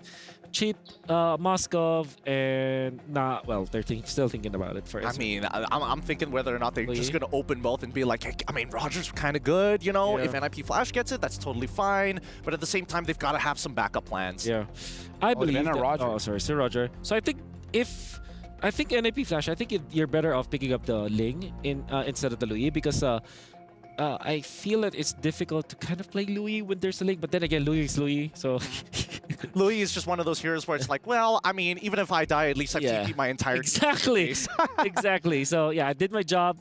I did my double vacuum and my TP. I'm already good to get out, you know? Yep. Looks so like it is Louis, indeed. Yep, NIP Flash first picks up the Louis. SRG, I wonder if they want to pick up the Ling again. Ling Ruby, perhaps? Yeah, sounds good. It has been a strong opener for SRG for the most part of it, right? But at the same time, I am questioning whether or not Edith should come into play in these points of times because, again, it really boils down for Singapore to have these not only early game compositions, but real control over the lanes, which has been a top priority for them since the beginning of the tournament. Looks like SRG is thinking their pick here, so... Again, taking their time, but looks like they're picking up the Ling and the Claude. That's very interesting, picking up the Claude this early. Yup, very, very honest. Do you pick up the Rizla in this situation? I believe that that should be a good answer here, and then the Arlet as well. But then you kind of revealed both. Exactly. I think that Terizla is too much of a dead giveaway. I think if you start with the Arlet, at least you have a little bit more flexibility coming into the second phase. But you need a Vanix hero too, so... yeah. That's true. I mean, they gotta lock it in now before it gets banned out later. That's true. Like, I don't know, will they be forced with a Nathan? That would be dangerous because I'm pretty sure Yums can use the Lolita. That's right. Which also should be picked up by NIP Flash, but I think they will not third pick it. And then the worst that can happen is that the third pick is Link Claude. Oh, of Benedetta course. Grok. They want to win the mid and they want to win the EXP lane, so they're creating a triangle here. Interesting. With Benedetta being the Swiss Army knife of most EXP lanes, and honestly, doesn't really have a bad or super good matchup. At the end of the day, it's about that control like we were talking about. I'm getting the suspicion that they're going to start invading this lane on purple whenever they have the opportunity. Maybe even get a proxy if mid is going well. Cho looks good. Cho looks good for SRG. Honestly, with just the 3 picks here, I actually want to ask our casters, looking at NIP Flash's pick, Louis, Benedetta, as well as Grok. The Benedetta with Diablo has been amazing. What do you guys think of the first 3 picks for NIP Flash? For NIP Flash, I'm loving it, man. I think this might be and I was talking about the Uranus pick last game with the Diablo. This time he gets his Benedetta, so hopefully this helps answer some of the problems here that they dealt with earlier. You know, I love that NIP doesn't... They're able to stick to what's comfortable for them while also adding a little flavor here and there. SRG, though, man, that Claude pick. I think we all thought the Ruby was coming in a second pick, but the Claude pick was genius because of so many marksmen being banned out. And now with NIP not picking it up, it's going to be tough if more marksmen get banned out as well. Yeah, but that being said, the Ruby did get picked up by SRG as well. So for now, it's looking pretty solid for both teams. SRG having the Ruby has a little bit of flexibility here. And Gideon, SRG bans out the Guinevere. I think it's a good option because at the end of the day, pickoffs are really strong when you have waves, especially heroes that control the waves well. They're always going to be there first. Their hit and runs are just going to be much, much faster. And I think from this point onwards, SRG is probably thinking, all right, if we don't have control over the lanes, what's the next best thing that we can do? And probably just invest a little bit more down by gold side by having a dedicated, maybe even a babysit lane. Okay. So that is Roger and Gwyn for SRG as the next bans.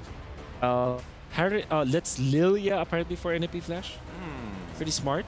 Yeah, because again, looking at the mid coming in from NIP Flash, they can get mid prio, so without that Lilia, it's going to be difficult for Stormy. And looks like SRG are banning out the Baxia, so they ban out Guinevere and Baxia. All right. So now for NIP Flash, they ban out the Lilia. Honestly, casters, what do you think about this Lilia ban, as well as Aurora ban? Yeah, they're locking down Stormy's options here, man. I think that's probably one of the things you really want to do for NIP Flash because, hey, Stormy had a hell of a game the previous one, and again, it was on a Phoveus, but I think even if you go and deal with Lilia, that's great. Aurora has been a go-to pick for a lot of these mid laners, so I think good quality bans here coming out from NIP. Yeah, definitely solid all around. I mean, both teams are going to have to struggle for some picks here. We still need it's going to be a hard-to-pick mid laner and a hard-to-pick jungler from the set of NIP. So, Novaria, though, still open and super clean. There's Novaria. Yeah. Called it. I think this is a safe bet, personally. I think at the very least, SRG wants to see the full lineup of NIP Flash before they decide anything else, and playing around the information, considering that you don't necessarily have to like participate in the laning phase as a Novaria, is not bad of an option. Because this should be an assassin here for NIP Flash. Maybe I'm thinking of Julian actually, which is be okay for NIP Flash. That means that you're going to be looking for a lot of physical damage from the gold lane. If not, this will be like Nathan Nolan for NIP Flash. But What that about the opens up Julian? the Lolita. The Julian is great for NIP Flash for sure, but that means that they will have to go for a marksman that is physical based, which at this point you're only left with what? Beatrix? What about Clint? Clint. It's tough. I mean, especially when you have the Ling there. Alpha Bruno. Oh man, this is definitely Lolita, right? For Yumes. I wouldn't be too surprised if we do see it. Wait, what about picking up something like a Yuzong here? That's what I was thinking as well, because again, if you don't want to act, again, Ruby is a great flex pick, but at the end of the day, if you just chase down the Bruno and kind of split apart the entirety of the team, then it still disrupts NIP Flash. Yeah. Benefit of Yuzong is it's good versus Luyi. It's actually a recommended pickup when the Luyi is picked up, because you just counter that ultimate. I mean, not really counter that ultimate, but at the same time, kind of have a reset button for your team. The benefit of Lolita is like it's great versus both Bruno as well as the Luyi. Looks like the final pick is the Yuzong indeed. Thank you very much, gentlemen, for the analysis. Looks like we've been calling a lot of the draft here. So again, thank you very much. But for now, casters, I hope you guys are ready, because NIP Flash, SRG, we're going to our second game. Now it's over to you guys. Thank you guys again for the breakdown there for the draft here. Again, it's me, Naisu, and Trex here on the desk, ready to bring you game number 2 here in this best of 5. And with the lineup that we're seeing, Trex, I'm liking NIP Flash's composition this time. It's definitely, it doesn't look as like there's as many answers. The big problem, though, and another genius play by the coach of SRG, man, Yume's getting, I mean, the Ruby getting flexed into the roam now. We've all been waiting for the Ruby roam, but it's mostly been AXP, but that's going to be a beautiful answer to the Alpha now. It's like every time they always find something to put a wrench in NIP Flash's plans. Hey, man, that's going to be Coach Arcadia for you here, but we're going to jump into the land of Donna once again, seeing if NIP Flash can go ahead and narrow down the series, get it to a 1-for-1. We'd love to see these 5 games of these Titans from their regions clash it out. Again, the first time that one of these teams will make it to the grand final here for the MSC 2024. And looking at this too, I'm glad to see Alpha come to play, man. You know, it's funny because I have you on desk here with me, and I know you've shared your sentiments about Alpha. But in the hands of Hades, hey, maybe he can make it work. Honestly, Alpha has had some good runs. He's also had some very bad runs. He's kind of on the 50-50 right now. I didn't pay attention to what the win rate was, but I think we've seen some teams playing very well, and we've seen some teams playing very bad. So we'll see how he works out here. Yeah, and part of that, Trex, is actually the fact that you get this great advantage early on, but wow, actually, Sakai's, is he going to push this? Okay, he's not. So part of the fact that you have this Alpha early on, the damage is pretty good, but you pair it up with a Louis Yi, and I think that's going to be classic here when it comes to the first objective take. The amount of damage you can pump out on Louis Yi early on is quite shocking for a lot of people to deal with. You pair that up with an early level 4 Spear of Alpha, and you know, that's why Sakai's also wants to keep an eye on Hades, trying to keep him from getting that level 4. Tempest of Blades. Both able to hit the level 4, though, cleanly. Still at an even jungle rate. Turtle's going to be up in 20 seconds. Both teams poking, putting the feelers out, but nothing too major yet. Okay, here's the question for you. You haven't seen Bruno too much, maybe a couple times throughout the knockout stage. You think it's going to work here for Vanix this time? Because, let's be honest, he struggled in the previous game. He definitely struggled in the previous game, but there was some reasons for that. I think this time there's possibilities for him. We do have some big crit damage there, a little less shred, and because there's a few more squishies, there's some targets he can get down onto. There's possibilities for him to pop off, but again, a lot of that comes to how the team is going to play around it. Yeah, again, Turtle's going to be up now. Objective's going to be the focus. Oh, there's a speaking of Vanex. Hey, Vanex having a better game already. Gets first blood on this Bruno pick. So that's about as good of a start as you can hope for on the Bruno for Vanex. So great start. Innocent does go down. It's not often you see that where, you know, some miscalculations from Innocent. And you know the Claude takes a lot longer to build up. Bruno traditionally maybe 2 items. Good diversion play too here. Beautiful diversion play. They're going to lock on to Sekai's. The Sky Prince pops. That Tempest of Blades is able to just get away with the Finch Poise, but they got the orange buff, and either way, that is a dub for NIP. But now they're on the run. Innocent with a Blazing Duet, able to connect onto both. Sekai's trying to maybe think about the pop-in, think about the engage. They decide to back off, though. Ignore the turtle for now. Let's just duke it out. Let's just fight, they say. But now with that, you know, losing that orange buff isn't going to be anything too crazy for Sekai's. He does have his purple at least, and they might make their way for this turtle now. They're going to go ahead and focus out JPL so he can't get that setup he's looking for. Still has the wild charge and the flicker. So this is going to be a little bit of a crucial moment for both these teams. Real quick, too, no first items locked in just yet. Still on the way there. Couple level 2 boots also locked in for some of the roamers, the XP laners. Fury Hammer, though, for Diablo could be enough damage to pump out a possible kill early on. Remember, too, he's got that Petrify. So on the flip side, both XP laners, top side again. They're going at it. They're going at it, man. Blow for blow. Lane, yeah. But they're going to start with the turtle finally. Again, keep an eye on both XP laners as they approach this, utilizing the Petrifies if they can. Cram waits patiently. I'm offended. Locks on to Hades. Sekai's looking for the backside, trying to lock onto one, but he gets petrified, knocked off the wall. Tempest Blades does come down, able to get the kill onto Hades there. That's 1 down and a turtle. Sekai's able to secure it. SRG coming out on top in the fight. Man, the timing here. I'm not sure if they're going to actually be able to force JPL down. They might want to.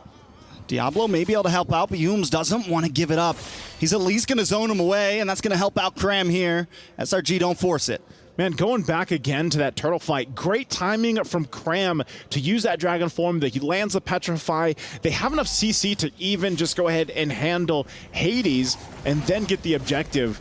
So timings on the initiation. Here we go. We're going to look at the STC replay. This is what I'm talking about. Cram goes in, finds 2 targets, throws him in. Even JPL uses the wild charge, but flickers out. Unfortunately, they can't get that kill, but they get everything else they wanted for SRG. Yeah, they're going to have to start thinking about this lane, man. Sekai's is a problem, and they don't have an answer, but Curtizi looking for the diversion once again, just like last time, except this time it's a different Creek camp. Innocent, though, onto him, pops a BMI. Looking for the dash over to Spear of Alpha connects. Innocent able to BMI away. Tempest of Blades comes down, knocks up Hades. Looking for the next target. Curtizi trying to run, trying to get away, but Sekai's won't let it happen today. Sekai's now maybe in a bad spot as well. Diablo, Vanex, locked off, but look at the damage. Diablo able to get the kill before Vanex drops, though.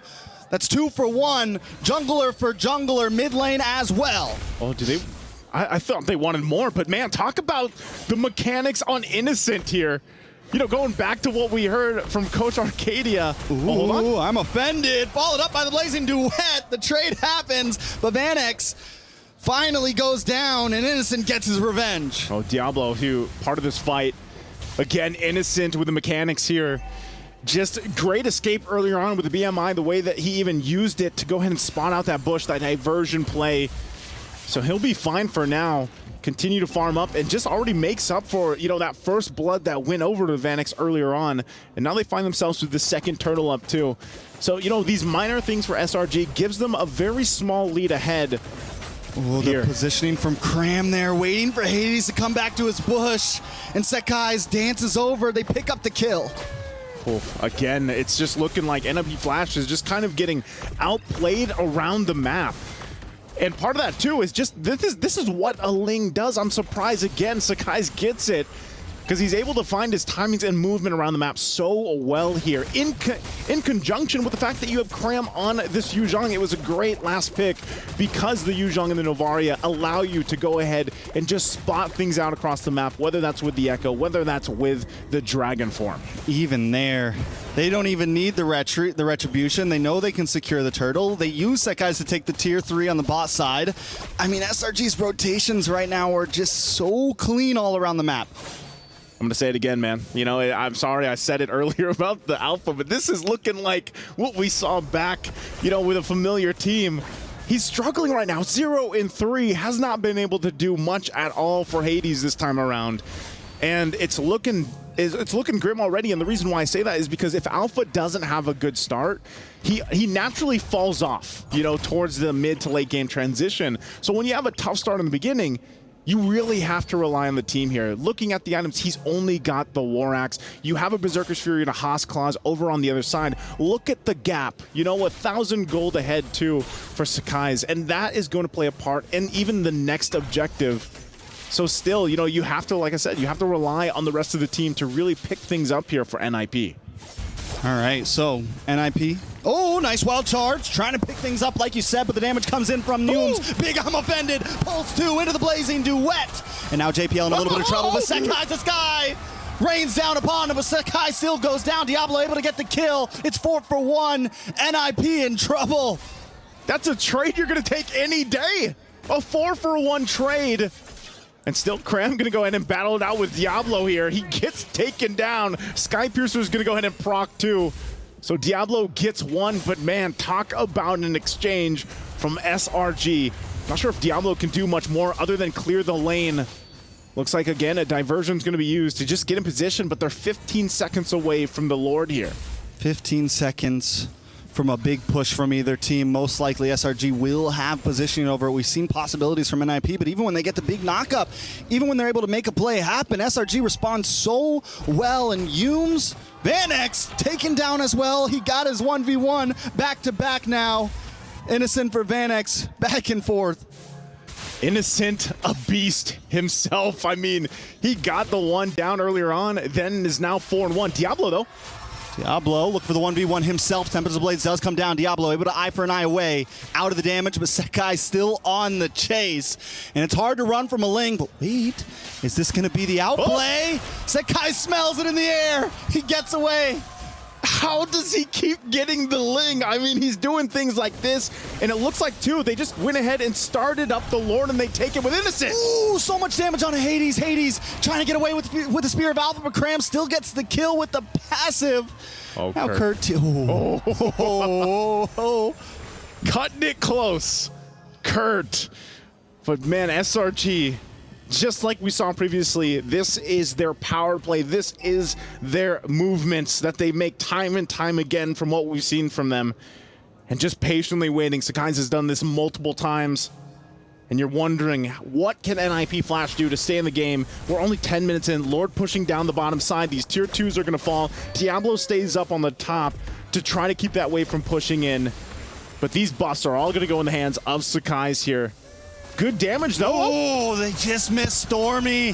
JPL's going to go down for that one. Sakai's with another kill. And now Lord's still coming. They can send Stormy back. It's okay. That was a little desperate, you know, from JPL. It's kind of like, you know, you try to get at least something. Shields are going to pop, and now the Lord is here on the bottom side. Look at Humes. Look at the positioning. Zoning them out completely. They're afraid of the I'm Offended. Ooh, and there's the I'm Offended. Speaking of it, Hades gets a Spear of Alpha, brings a bunch of them back, and Diablo strikes back with a double kill. Cram, Humes down for the price of nothing. NIP able to defend now. They lose an inhibitor, and here comes a diversion play. They're going to try to lock onto another member. Stormy onto the tier 3. They get the Petrify. They get the kill. And now they find some answers.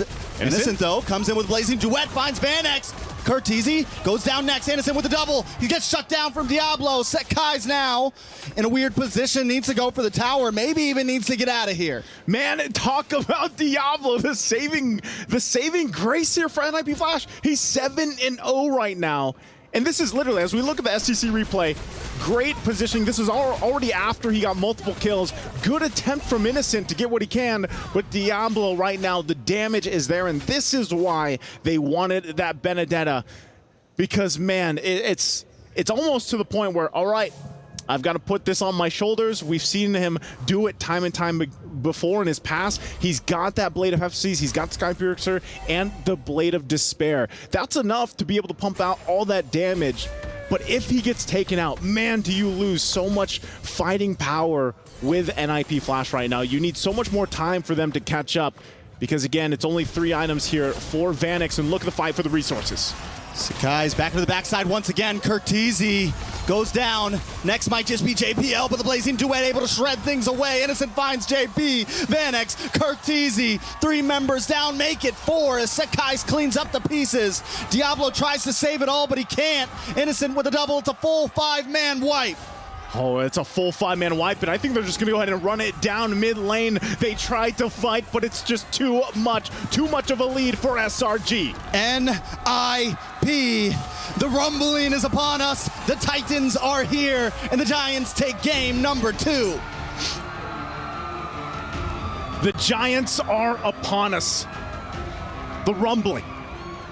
As NIP Flash feels the brute force of this lineup time and time again, whether it be the Sky Prince, whether it just be Yooms, any of these members here, Innocent as well, even after going down early on in the game, comes back just massively on this Claude, even able to outplay that initiation from Diablo earlier on with that Wind of Nature. They're just looking too good here, and right now it's a lot to be said. Match point is what they're facing, but let's go ahead and throw it over to the panel to have them break it down. I mean, where do we start? I kind of just want to go to the end, that clean wipeout at the end of the game that just solidifies it. Like, this is amazing, but Diablo as well. I kind of feel like this Benedetta, we got to watch out for that one. He's kind of a beast, I'm not going to lie. Like, there was a moment in the game where he nearly 1v3'd the entire backline, and if he was successful in doing so, probably would have bought an extra 2 to 3 minutes for the entirety of NIP Flash. But I think that, you know, the biggest concern right now is the later stages of the game for this squadron. It looks like, you know, time and time again, Vanex is really having a hard time against SRG. I think it was the draft. I think, honestly, with the Yuzhong last pick, the choice to go for the Alpha, it's probably like at the bottom of my list. When you're looking at playing up against a Claude and a Novaria, you definitely have to have some dive. Obviously, you have the Benedetta for that one, right? But it proves to be not enough in this case. And there was a looming problem of this Bruno. This has a timer. Bruno will almost win almost all of the early game, but he has to win the early game. He has to dominate the early game. I mean, when we're talking about a draft, now NIP Flash doesn't have a lot of time because it's match point. It's 2-0. SRG needs one more win to make history. Malaysia going to the grand finals. That's something big. And NIP Flash, I'm pretty sure they want to stop that one. Innocent has the highest goal per minute, and Stormy dealt the most amount of damage, and he had the most assists. Yeah, no, I have to give it to Stormy because I don't know if it's like a team game sense or great communication, but the fact that he is identifying exactly when these diversions are coming out and even calling them with the Astral Echo is a huge play because it only happened twice where it's like, oh, we got flanked. Luckily, we got out of there one time. The other time, man, they never got away with it again. Novaria against Loyi, that is definitely the answer. I think we've seen this first in the MSC group stages coming from Fireflux Esports when they utilized that Astral Echo against Loyi. Not all teams can easily do that, but SRG is a team that knows how to utilize this Novaria, support it with the Yuzhong, and totally you'll counter the Luyi presence. I mean, again, he's a prodigy, man. Stormy is a prodigy. Speaking of which, it's good game sense coming in from everyone because I still remember there was a play where Skies, the Sky Prince was chasing after Diablo, the devil, and it's like, wait, something suspicious here. You're very low, and yet I don't feel you're afraid. Yeah, dude, he called that diversion play. That was amazing. Honestly, it's one of those things where it's like outer world sense. It's like, the Spidey senses are tingly, and I gotta start backing away. And I probably think that he probably communicated with Stormy to say, hey, maybe they could be in there. Let's just move on over just in case. Yeah, I think that there's a lot of good communications between the members of SRG. It speaks to their synergy as well. Yeah. Apart from the fact that the draft will be very easy for them to execute, all they had to do was to be very patient. Even when there are a lot of invasions that was done by the Alpha as well as the Luyi in the early stages of the game, all you have to do is do not overextend. You cannot fix your farm right now, but if you become patient, wait for your timings, give up one buff, okay, but move on and do not give up to your life so that you can still farm up afterwards. After back-to-back games, I think that they're the masters of this kind of gameplay. honestly, this match has been amazing. Could you show us more with the telestrator? Can Bob help you out by showing us what happened in the game? Yeah, we can see it in the, I think this is the second turtle of the game. Most importantly for Hades, he waited for his level 7 to come up, which eventually he did. So you're going to be wondering, oh, this is actually the first turtle, right? 3 minutes and 50 seconds, first turtle of the game, because they try to delay it, actually. So if you look back at the tape, you're going to find out that Hades was waiting for his level 7 so that he is 1 level ahead of Sekai's. But what SRG was able to achieve after this is going to be the way that they approach a team fights, which is to go onto Hades. Hades is a utility jungler. So when he's already outside of their own box, remember, the box for utility junglers, utility jungler setup, you can be gone upon. And this is Yumes with unlimited, essentially unlimited amount of lockdown. You have Stormy with a limited amount of poke, and obviously one combo from the Yu Zhong is already enough to put Hades low. And now he's desperate enough to put himself in danger once again, getting taken out, giving up Sekai's this turtle uncontested. So was it a mistake for NIP Flash going up against SRG in this scenario? I think it is. I think that they should have just rushed the turtle as soon as they can, especially in the first 2 minutes of the game. The moment that they waited for one item to be available for Cram or for Yumes, for example, or Sekai's, most importantly, that is when the problems arose. I think it begs the question, right? How decisive is NIP Flash in these like really close moments, especially moment-to-moment gameplays? Because even when we saw from Bob, we saw that Diablo using the Petrify quite early to knock Sekai's off of the wall to try and limit his influence over stealing away the Lord. But at the same time, SRG, they spotted that and they started pushing forward and pushed them off the turtle entirely. So I think as of right now, even if it isn't just the draft, at the very least gameplay-wise, they need to be, well, as you've all been memeing this entire tournament, together. I mean, like, here's the thing. You got to watch our Sony MVP, and it's going to be Yumes, the roamer, coming in from Selangor Red Giants. And let's talk about his plays as well. A lot of engagement tools coming in from Yumes. And again, he's been on the international scene for how many times now? Before this with Dota, but now with Selangor Red Giants. Yeah, you're going to see a lot of highlights from Yumes, especially this is indeed the first turtle where they were able to punish Hades and then piggyback off of that. There will be another play where Yumes as well as Cram will combo together to take out Hades once again in the mid game, which I think is such a thing of beauty, and he's willing to kind of sacrifice himself as the Ruby, as a position 5 to eventually give it for a team. And can I just say that it is fair to assume that Yumes has, ever since he went to Red Giants, like always always been criticized, right? Because of in TikTok usually because of the plays. Coach Arcade just said that he looked at Yumes not because of the fails he was able to do, but because of what he's able to achieve in the international stage. The rough translation is, look at what he's doing right instead of focusing on what he was doing wrong. Or when he fails an initiation, for example, when he's TikTokable because of the bad plays that he's doing. Never mind that. Look at what he's able to achieve for the team. Look at how good of a veteran he is, and look at what he's doing correctly for a team composition. I think the truth of the matter is the fact that Coach Arcadia doesn't really tunnel vision on that mistakes and saw the entirety of what this player is capable of. The real question is, can I build a team that actually keeps up with him? Yeah. Well, he did. Dude, like, here's the thing. We got to talk about Diablo, man, because Diablo tried his very best in that game. But again, it's still very difficult going up against SRG, where got to talk about Innocent the Beast against Ruler of the Underworld, Diablo.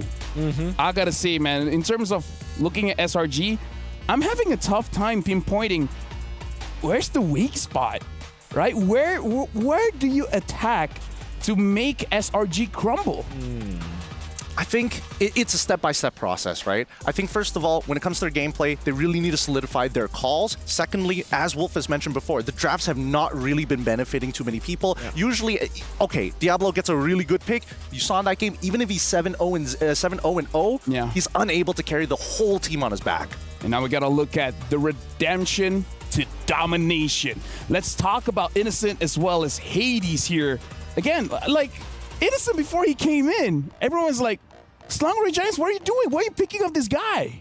Yeah, I think Innocent is... I think the way that Coach Arcadia also described Innocent is that he actually wasn't very much impressed of Innocent. It's just like Innocent has not been in a team that can actually activate him, and it kind of feels like SRG is going to be the team that was able to really make Innocent shine, and boy, he is shining. I remember this Harith game where he was able to get like 3 solo pickups. And it's really, really calm. I hate the fact that he's so calm. It's honestly really scary when he's calm, because in a lot of these moments, even when you start to believe like maybe somebody needs to beat him in lane, right? But then you see how he plays team fights, and it's even more dangerous. And then we jump back over to people who are diving the back line like Diablo, right? And even then, the margins are extremely thin. Now we got to talk about Hades, though, because again, we've seen Hades, if he doesn't do well with the damage dealers, he's going to go back to his utility. And again, a lot of plays coming in from Hades. Yeah, kid from Pasay, not scared to pick up the Amon, not scared to pick up something like a Guinevere, which survives death many times and also initiate for his team.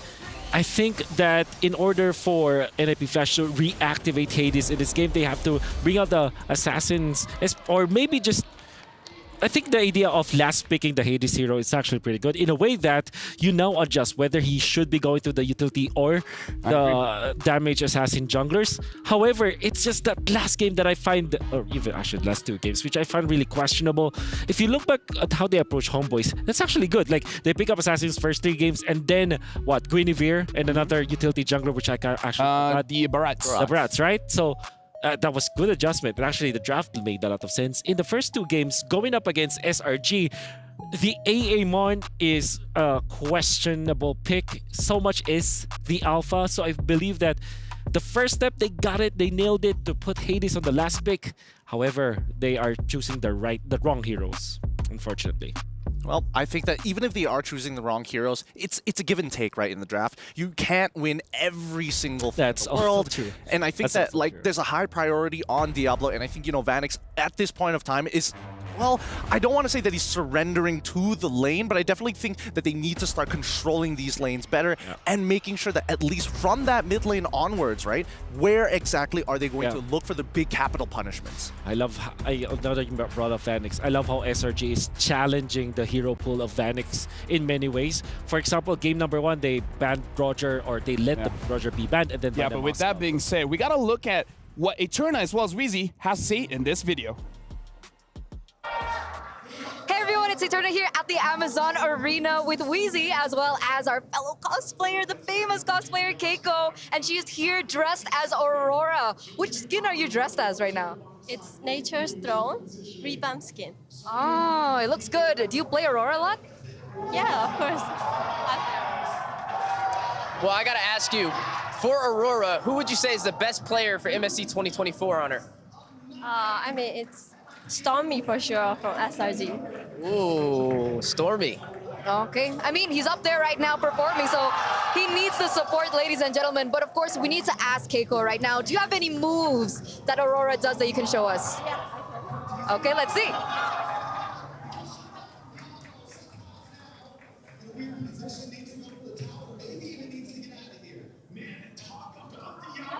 That's wow. so cool! That was like spot on. Honestly, I almost froze in my tracks. Eterna, do you have an Aurora skill you can show us as well?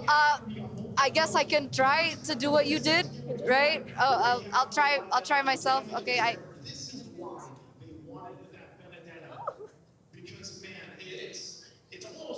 Was that close? It's close enough. Thank you so much. Yeah, I was frozen in my tracks with that one as well. Thank you so much, Keiko, spending your time with us today. Amazing outfit. I definitely got to get some cosplay tips from you guys.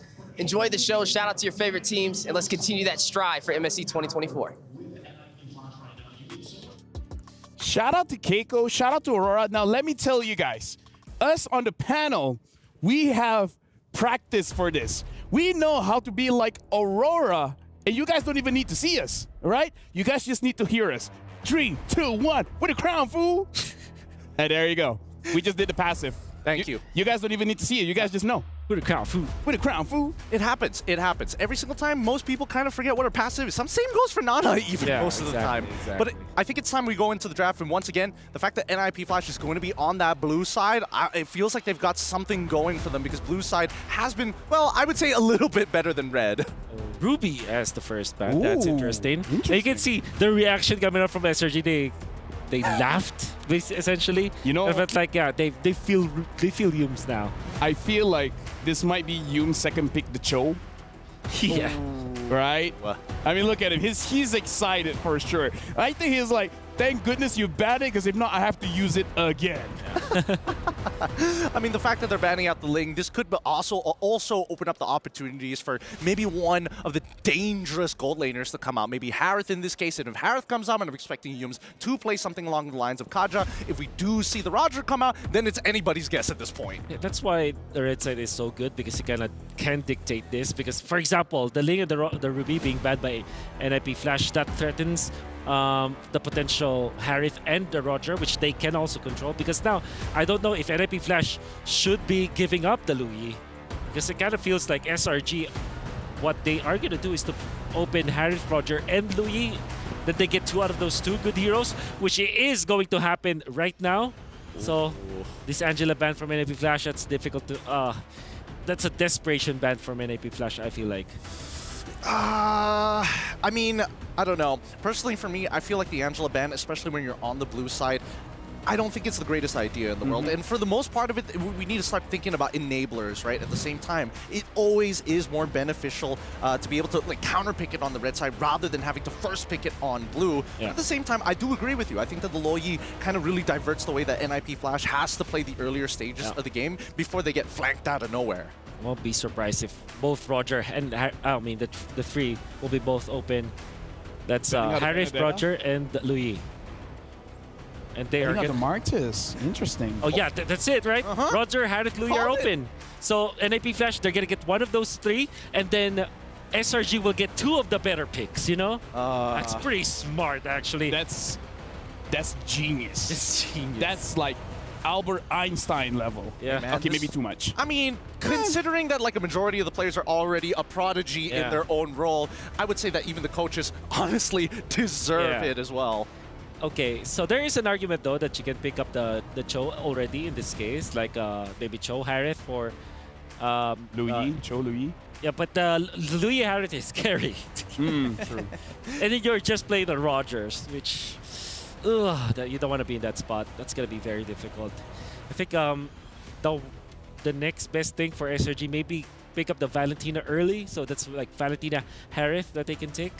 And now we got to look at a game fact here. SRG boasts a lower control rate of 80.7%, second only to TLPH 81.5% and MSC 2024, which is a pretty impressive number to consider. Harith, Valentina. So they don't even want the Louis. Yep. Interesting. I mean, this is one of the few times that Valentina actually makes it through through the ban system, right? Most of the time, blue side has been consistently getting rid of it from playoff stage, even from groups. We were seeing a couple. She was like banned out, what, 73% of the time? Yeah. Do you want? I think you want to go Cho now if you're NIP Flash. Take it away. Benedetta as well. Benedetta, yeah. Cho Benedetta, probably for NIP Flash. Apart from that, what else do you take? Do you even pick up the Minotaur just so they can support your Roger? But then the Valentina though. Exactly. Actually, at this rate, so they pick up the Farsa instead. I love it actually. Yeah, I think I'm fine with this as well. I can agree that at least with the Farsa, you kind of... Well, even though it's not as good as a Minotaur per se, at least it definitely forces Harith to really think about when he drops down that Zaman Force and whether or not he can close the distance in time. Okay, this is probably Hayabusa for SRG. I am hoping that it will be Hayabusa, but at the same time, the Yu Zhong is such a good pick for SRG. Counters the Farsa, counters the Roger in many, many ways. I agree. They can also go for the Grok as well, just to have the classics. Honestly, that's true. And again, Nolan is up there as well. Sakai's can use that. I don't think it's a third pickable kind of hero. But Fanny, though! Casters, you guys are watching Valentina, Harith, as well as Fanny as the opener for Selangor Giants. How does this make you guys feel? Hey, I saw that Fanny locked in and I was fist pumping here, man. I like to see it, especially now that SRG's at match point. What a way to go out in style here if they are able to sweep. I like the Fanny, but I would like to see a game 4, possibly 5. So we'll see. I like NIP's draft. I think the Roger take was very clean in the beginning. No Lu Yi picked from either side or band is still very, very crazy for me. And there's Badang? I mean, it's a Diablo special, man. It's a Diablo special. I mean, to be fair, Diablo is notorious for having some off picks, and also when it comes down to damage dealers too. No, remember, it was Diablo on the Badang that 1v1 the Fanny. Mm-hmm. Right? Oh, the clip! Yeah. That happened. That was lore accurate. Yeah. That was lore accurate. But with that being said, right, it does mean that the EXP lane is still pretty up in the air. They're getting rid of a lot of the standards here, but I think maybe just getting rid of the Benedetta is probably a good idea just to kind of limit down the pool. Yeah. Which also begs the question, do you want to pick up the Phobius for NIP Flash just to counteract this Harith as well as this Fanny? And the Valentina, honestly. Yeah, because of the double dash too. Yeah.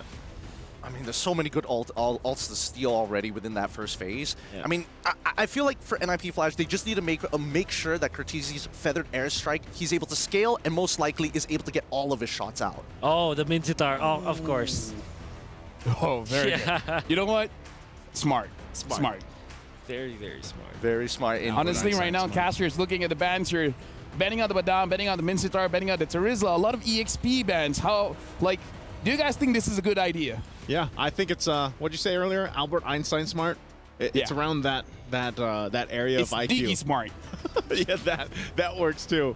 I'm wondering at last ban though, from NIP Flash, I think, especially with the Cho pick here, assuming it's going to go in the hands of JPL, man. After what we saw from Game 1, this is almost a step-up game for JPL in order to get them to another game to extend the series, I feel like. Yeah, I think they took the right measures to give JPL a decent game this time, taking out the Ruby, taking out some of those obstacles that have been in his way so far. So, I mean, NIP, now that they're on the ropes, this is their last shot, so they're going to have to feel comfortable with this. And I think at the very least, for NIP Flash, there's no other good bans. Just stick to the standards here, right? Get rid of the Grok. They knew that the Arlet is eventually going to get let through. Yeah. I think we're left with Yuzhong and Guinevere, I feel like, will be the last two picks here for NIP Flash. Apart from that, an outlier may be, of course, the Benedetta should be considered by NIP Flash. An outlier may be Glue, actually, which was traditionally picked against Harith and the Fanny. Not at the same time, though, because you only can counter one of them at a given point in time. So that could be an outlier. But if you're NIP Flash, you're playing elimination game, you pick up Benedetta and Guinevere so that you at least get your best heroes. I'm wondering whether or not NIP Flash is considering maybe we should like peel it back, right? Because we already have two dedicated cores. Yep, the Baxia is already in. The Khalid! The classics, baby! Dude, Diablo has a lot in his pocket, man. Yeah. Whew. I don't know if that actually... Give a bit more reaction. Wolf's like, woo, woo, yeah, I know. I mean, like, I'm very excited, but how does it kill anyone at this point? I think it's just with the right mindset. Not with this mindset, obviously. Yeah. Not with my mindset. Oh, man. You need a Diablo mindset to kill people with this Khalid, man. Yeah. It's lore accurate that Khalid fought against Valentina in the MSC song and he won. That's I didn't think of it that way, actually. That's true, right? Even the caster is like, yeah, that's true. I think you go Paquito now for SRG. I think Paquito's not that bad here, but at the end of the day, yeah, you still have the Arlet. It was flexible. Yeah, with that being said, thank you very much, analysts, for the breakdown. Casters, we got the Sky Prince on the Fanny, and we got the Singaporean Devil with the Khalid. How are we feeling? We're throwing it over to you guys. Well, I'm pretty sure we're feeling pretty good about it. It's a lineup that I would say is going to bring a lot to this game, Trex. What do you feel about it? I think NIP brings an aggressive early game possibility here. You have the Khalid. Yes, it can't really exactly kill anyone like Wolf said, but what it can do is if you try to invade early on, if you bring that EXP, you try to steal purples away from this Fanny, you have some ways to do that. The Cho and the Khalid do give an answer to try to take a lot from that Fanny. Well, one thing's for sure, too. It can be lore accurate, like LaFell said, but it's twice now that the Giants have overcome and triumphed the Ninjas in Pajamas, and twice has the Sky Prince vanquished the King of the Underworld. Can NIP Flash extend this series further, or will they bow out of the mid-season cup? We'll find out here once again as rotations get started. Look at this early aggression already. It's gonna force Stormy out. I told you. That's what you. I mean, that's what you do, man. He's got some of the biggest. Wait a second. Is this a? No, it is an EXP. Oh. Just for a second, I saw him in the middle. I was like, is this like a? Oh, second Heist goes down. JPL, first blood, baby. That's huge. We said for JPL NIP. step up. Step up, JPL. What does he do? Steps up. He steps up. Gets first blood against this guy, Prince. He pulled up. He manned up. He did. But now Diablo having a little trouble. Yeah, well, and he's a level down. I was going to say, he kind of had to sacrifice a little bit of that to go and put that kind of pressure on slowing down Sakai. So I still feel like mission accomplished there for NIP Flash at this point in the game, still very early on. A lot of concussive blasts, by the way, you know, from this lineup here that we're seeing from NIP Flash. So they really want to go ahead and use that to push. Here we go, 82 unique heroes already for MSC 2024. Cram has to flicker out. Ooh, Curtiz able to use a flicker. Diablo might not be able to get away so cleanly. Goes down Sakai's, able to get some revenge. JPL gets a knock up, but dances back. It's 1-1 right now. All right. I love the point from Innocent, by the way, after that all happened, because, you know, that's the thing. You give a lot to deal with Sakai's early on, but then he goes and gets himself a kill. So that kind of negates what that early pressure did. It might have slowed him down a little bit, but he's able to go ahead and get a kill, start to build up here. Sakai's also just uses Retribution. He's got 20 seconds left, 5 seconds left for Turtle. NIP could try to rush this Turtle with JPL finally having some freedom to dance around in the enemy jungle. It's going to give NIP a little bit more vision. It's going to give him a little bit more space to play around. Feathered Airstrike does come down. Yume's brought down to about 20%. Oh. Sakai's, though, deletes him. Curtiz gone. All for the price of a Turtle. 1-1? 1-1? 1-1? I would say, you know, this is better for Sakai's, though. On a Fanny, you want this. And now they're going to force JPL out. This is the coverage he needs. He makes the calls, guys, come on. I need backup here. I got to secure my purple buff to be able to go ahead and pop off on this Fanny. Ooh, Stormy with the IMU. Clean getaway. Yeah, great escape there. But all of this, once again, the game plan for SRG is to allow Sakai's to get what he needs on the Fanny. Meanwhile, on the other lanes, it's just, you know, go ahead and farm up, do your thing. And so as we look at the items falling into place, the first items aren't locked in just yet, but you got those boots now coming there. In part of this, too, you have arcane boots here for Curtiz. I think the guys on the panelist stand talked about the Farsa pick, how part of that, it's going to be a Feathered Airstrike battle. I mean, let's be honest. So we did see Stormy go ahead and get out there with the Khalid ultimate, but most of this is going to be Feathered Airstrike for Feathered Airstrike. Who's able to pump out enough damage early on for then Sakai's to sweep in. But, two, you can see this. The focus is on Innocent. He might have to, he should be okay. Feathered Airstrike going to be used. Innocent able to drop Spawn's Force, going to get knocked up from the Way of the Dragon, taking out Vanex, able to get the kill. Sakai shows up a little bit late to the part, but still finds Vanex. Hades now with the response, a lot of damage onto Stormy. JPL there to help out. Unable to get the knock up with the Shumpo, with the Chi Kondo. It's 1-for-1 right now, gold laner for gold laner. Good trading going on here. Like you mentioned, too, for the gold laners, that's kind of what they have to deal with what can happen with both the lineups here from both NIP Flash and SRG is sandwiching in under the turret. That can happen time and time again. Again, we're talking about Hades being on this Baksha. Rotation's going to be great. JPL has the Way of the Dragon available now at this point with the Flicker. So at this point, before this turtle comes up, you might want to start looking for a pick. Purple buff's going to go ahead and be secured here by Sakai, is always having Yumes there by his side now to go ahead and make sure he gets that. This might be one of the first... Oh, hold on, bottom. Innocent once again, a beautiful kick, but in comes Sakai's to help out. Unable to get enough damage. Vanex trying to get the outplay. He's dancing. He's playing, and Sakai's has to run. Look at the health bars, but it's still not enough. But wait a second, Raging Sandstorm to help respond against that Minoan's Fury, but Hades still goes down. Oh, that's got to be frustrating. I mean, even with the few kills that he's got himself, he couldn't cap out on those at the bottom lane. But again, relying on the team here, SRG, this is what they do. They're all stars on this team. Oh, Final Slash going to be used. Cram, I don't think he can get the kill, but Stormy. Oh, God. Diablo able to use the Flicker. Can he get the dance back? They're dancing. Diablo, though, able to get the first skill. The spin falls down. Stormy able to get the kill. But now Vanex finds Yumes. Feathered Airstrike to zone them all the way, and a turtle goes over to NIP. They are trading blow for blow right now. Are they going to be a Cram? Ooh, the Hal. He finds him in the bush. Ooh, finds him in the bush just like that. there's just so much trading going on here. First, we have the exchange, the team fights up top. That was for the turtle. Now you have that bottom tier 1 going down. That's secured now for SRG. So objectively, you know, they're trading across the map, really trying to snowball once again the lineup here. Stormy also still sitting on the 2 kills, hasn't gone down yet, is going to be scaling up pretty well. Once we also get a look at the items on what they're going here, the build path. But finally also turret secured now for NIP Flash. And really, it's up to that. There you go. You already have that Blade of Hepsises here now for Sakai's. You have also the Starlium Scythe now online for Innocent.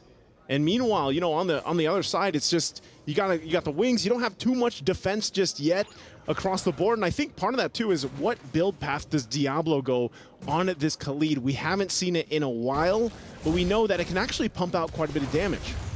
A little bit of fun fact, Hades has the most unique heroes, that being 9 among all junglers. Well, Sekai's is number 2 with 6 unique heroes.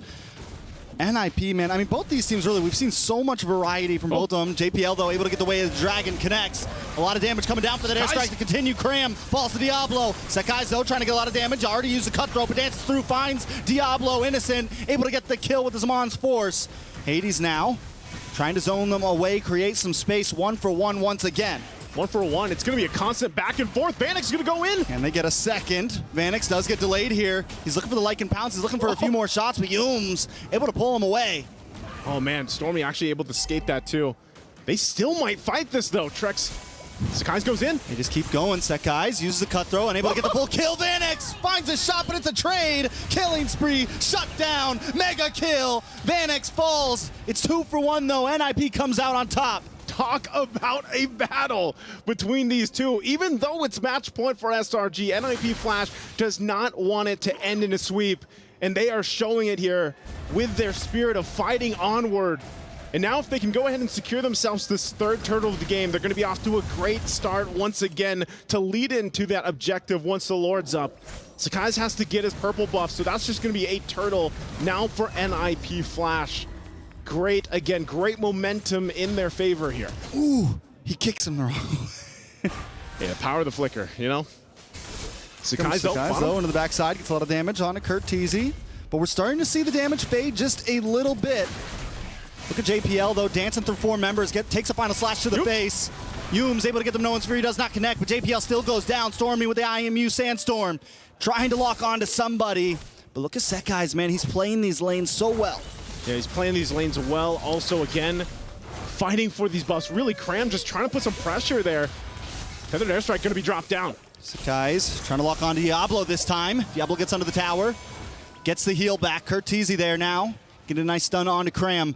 Vanex, wolf form, looking for a target. NIP decides not to fully engage. I feel like this game has just been a constant battle. You know, it's constant skirmishes, constant fights here. You love to see it. Also, once again, Conceal could be used. JPL? It doesn't stop. Big kick, way of the dragon. Yums goes down. Innocent now on the run. Zaman's Force drops. He can't engage. All right.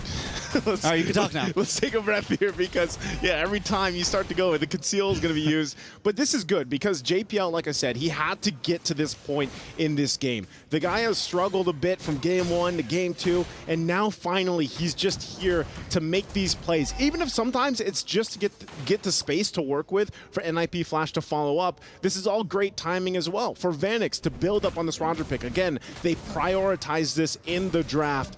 And he's got the Endless Battle now, too. So that's locked in. You've got the Glowing Wand now for Curtisi. It helps with some of that sustain being thrown at them from Yums. Yums has that Flask of the Oasis. So these heals are something that NIP Flash has to work through.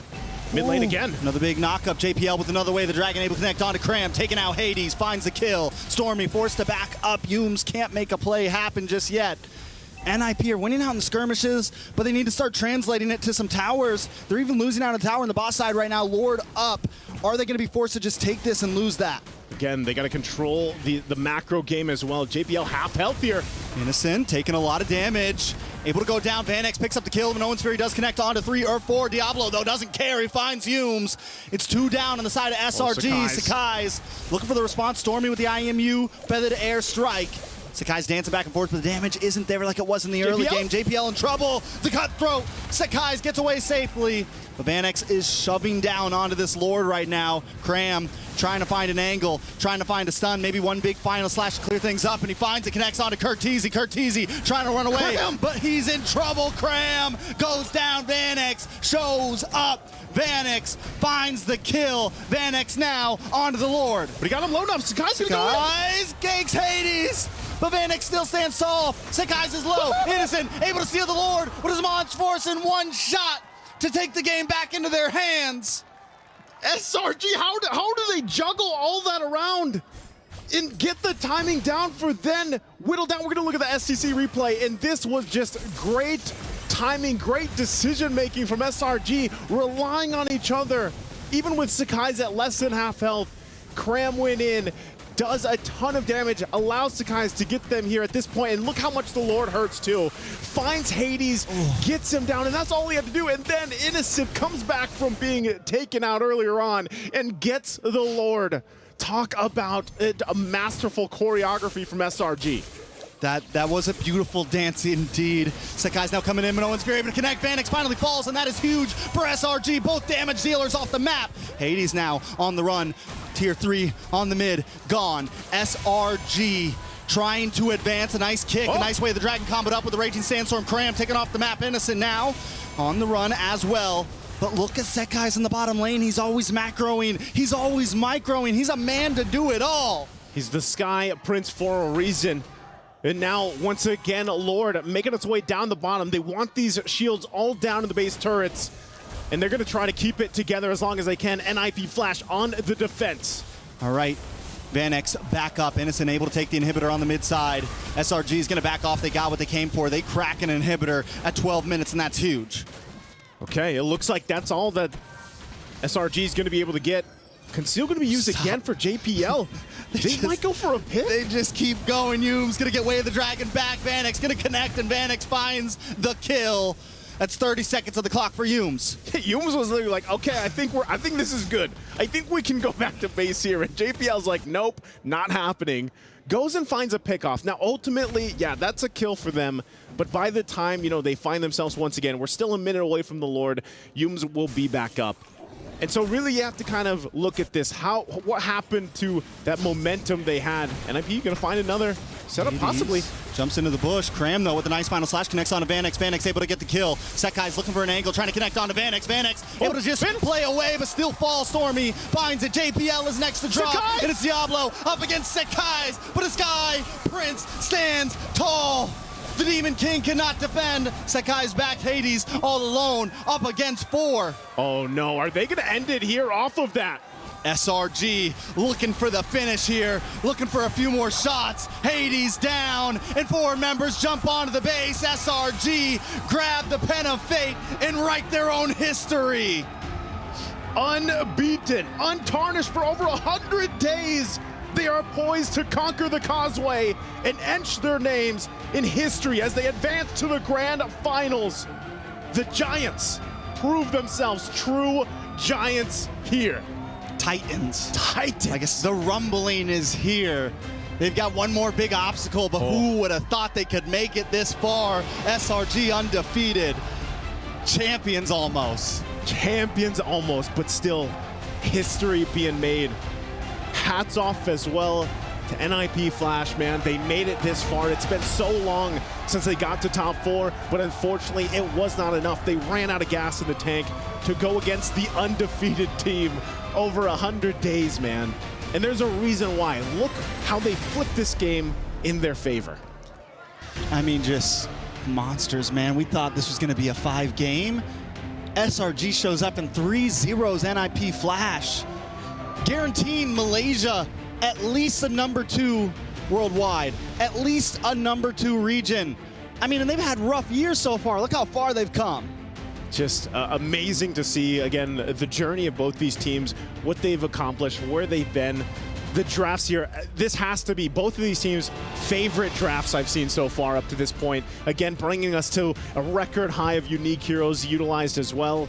And again, it's just, they got one more giant ahead of them to deal with, and that's the defending world champions, Falcons AP Bren.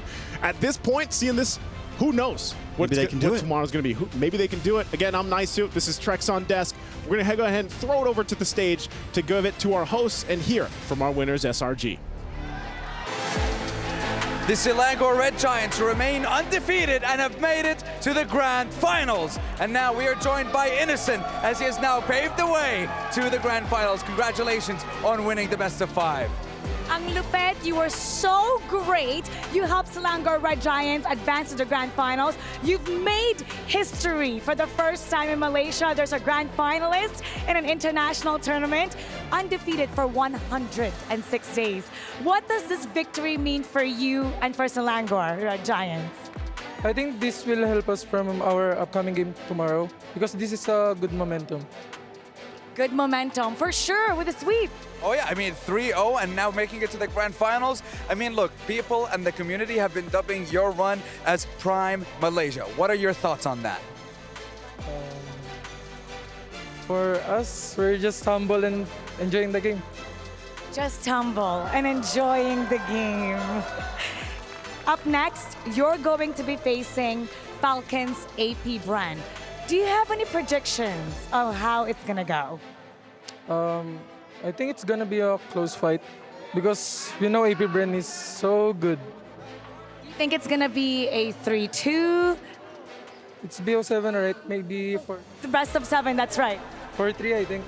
You think it's gonna be 4-3? And are you feeling nervous about facing them up next? No, because we've been screaming with them. Very confident. I mean, yeah, they're doing all the perspiration they can. And so far with the 3-0 sweep, you guys look like you're more than ready. And now I believe we are ready to present the key of NIP Flash to Innocent and to the Selangor Red Giants after their victory and taking the next step to the grand finals of MSC 2024 here at MSC. How do you feel now that you are holding the key of your opponent and you've taken your step to the next stage of the tournament? I don't know what to say, but I think we will put them on our trophy if we win. Congratulations. Job well done. Once again, a big round of applause to Selangor Red Giants. Undefeated. Now we're looking forward to the next best of 7 series. We'll see you tomorrow for the grand finals. And to break it down for you, we're gonna head on over to our panel.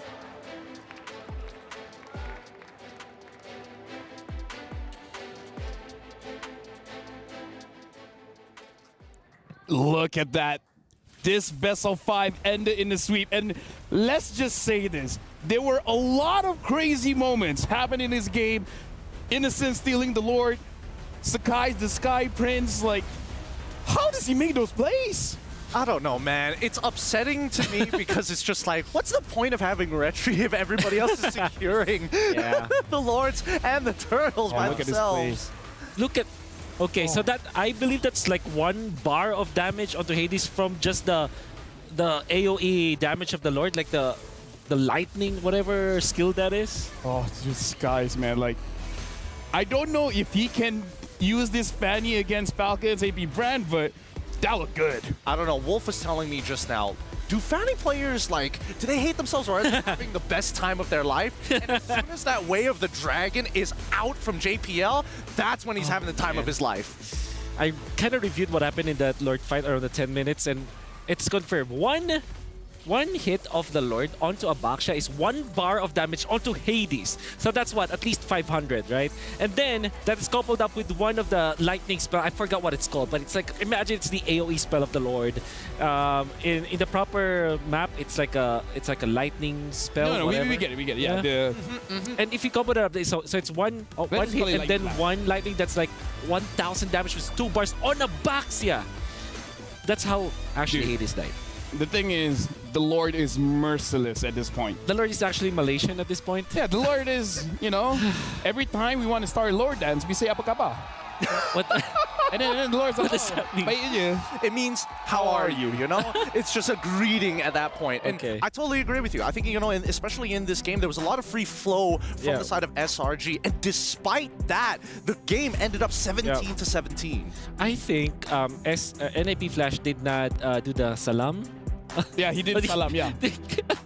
And while SRG did the salam, the Sekai's probably like, hey, Lord, salam. Yeah, he salam the Lord, definitely. In case you guys don't know, it means a handshake, and then it's like putting the hand on your forehead. Kissing the hand, so showing respect. We're gonna demonstrate it later, right? Yeah, When it comes back to us. I can't believe it. And this is a game where SRG, honestly, I'll be honest, and I have expressed myself during the draft, even after the draft off cam. This draft is difficult to pull off if you are NIP Flash. Yeah, what's the salam is like this, right? Simply, yep, like that. Yeah, there you go. So what does it represent again? Respect. Just showing respect. Yeah. Yeah. In the Philippines, it's called mano. So mano po. Like that. So if you show respect, you eventually get favors afterwards. Like if you do it to your grandma, they can give you money. Hey, that's same in Malaysia. We have like entire holidays based around that as well. But so if you do it to the Lord, I guess the Lord get favored. You know what? I'll attack this guy. Yeah.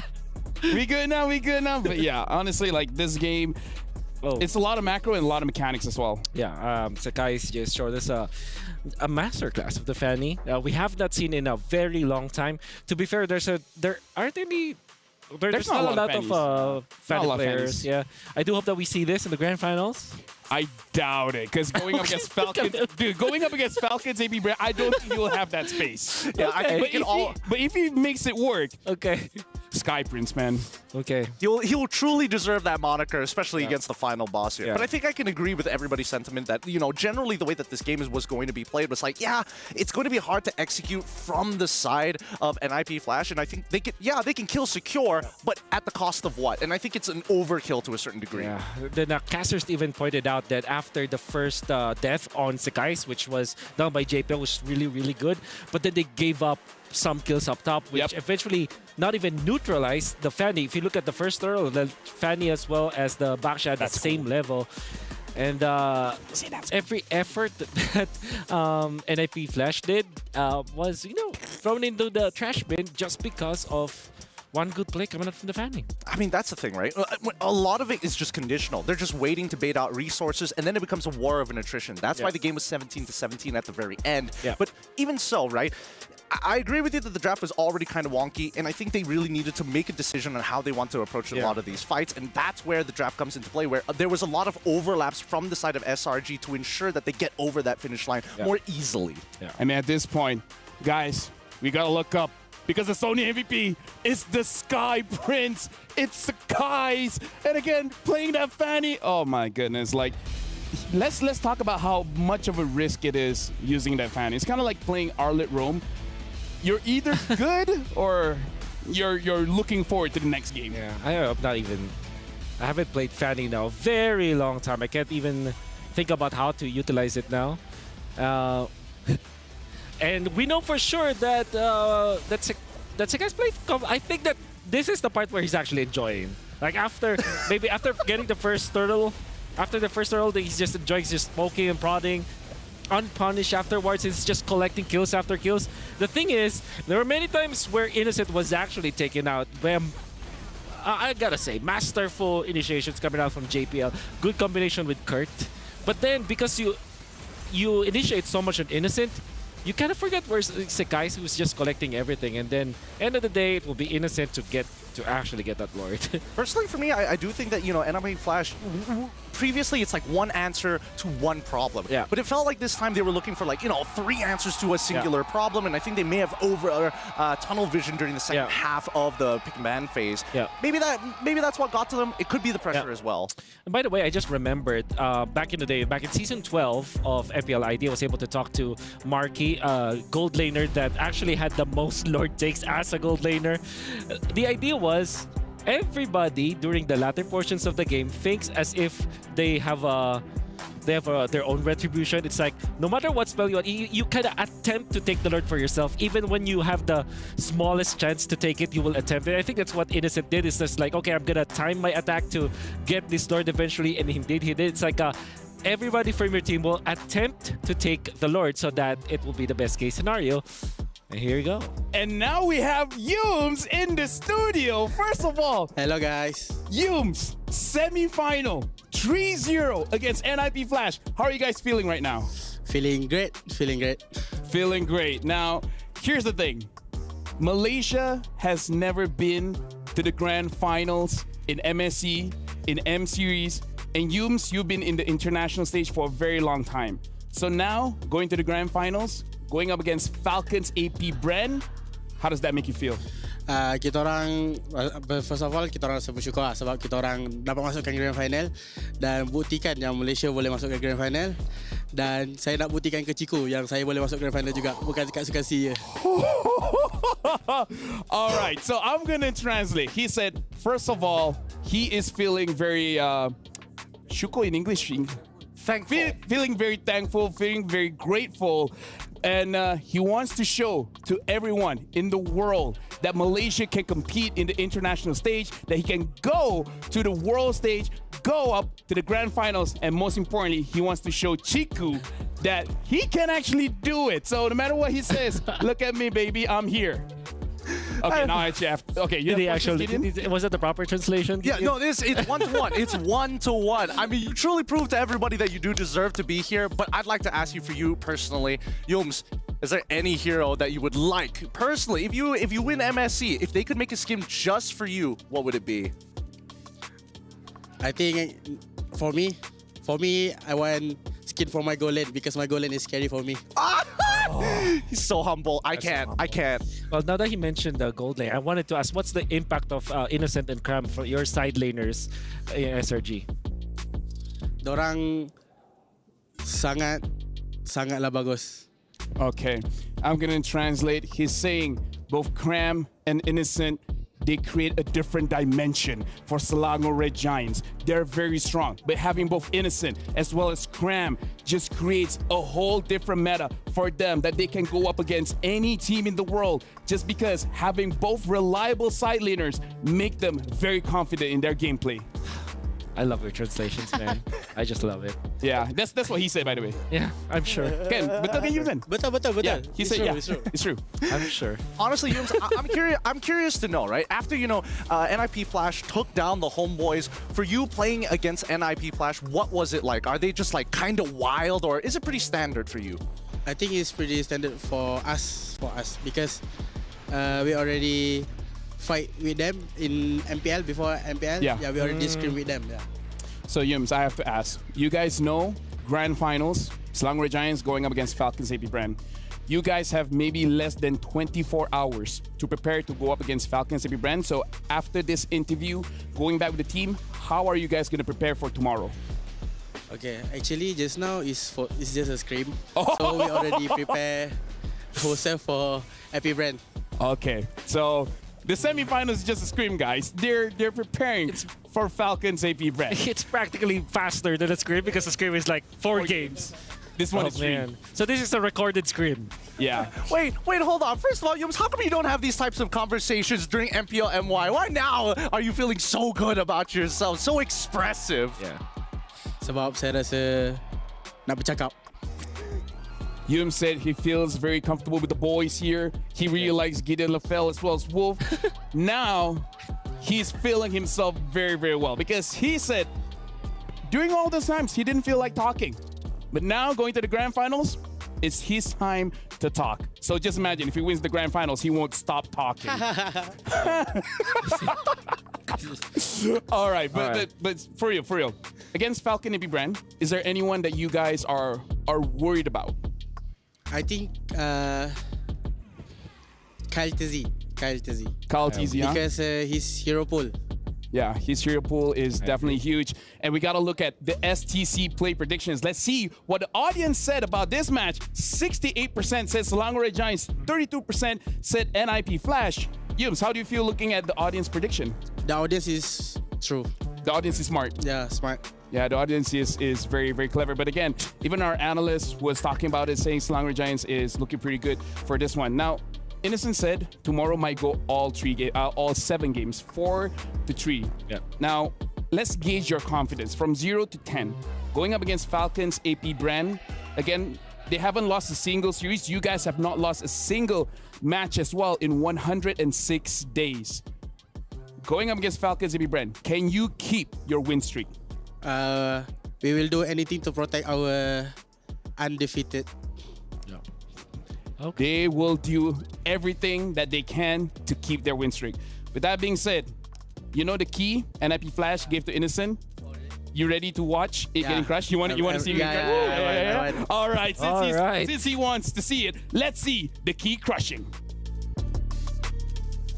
Hey everyone, I am here with the Selangor Red Giants after they managed to sweep NIP Flash in our semifinals. Well, and I'm joined by the entire roster. But Coach Becky, I want to ask you, how does it feel to crush your opponent's key on your way to the grand finals?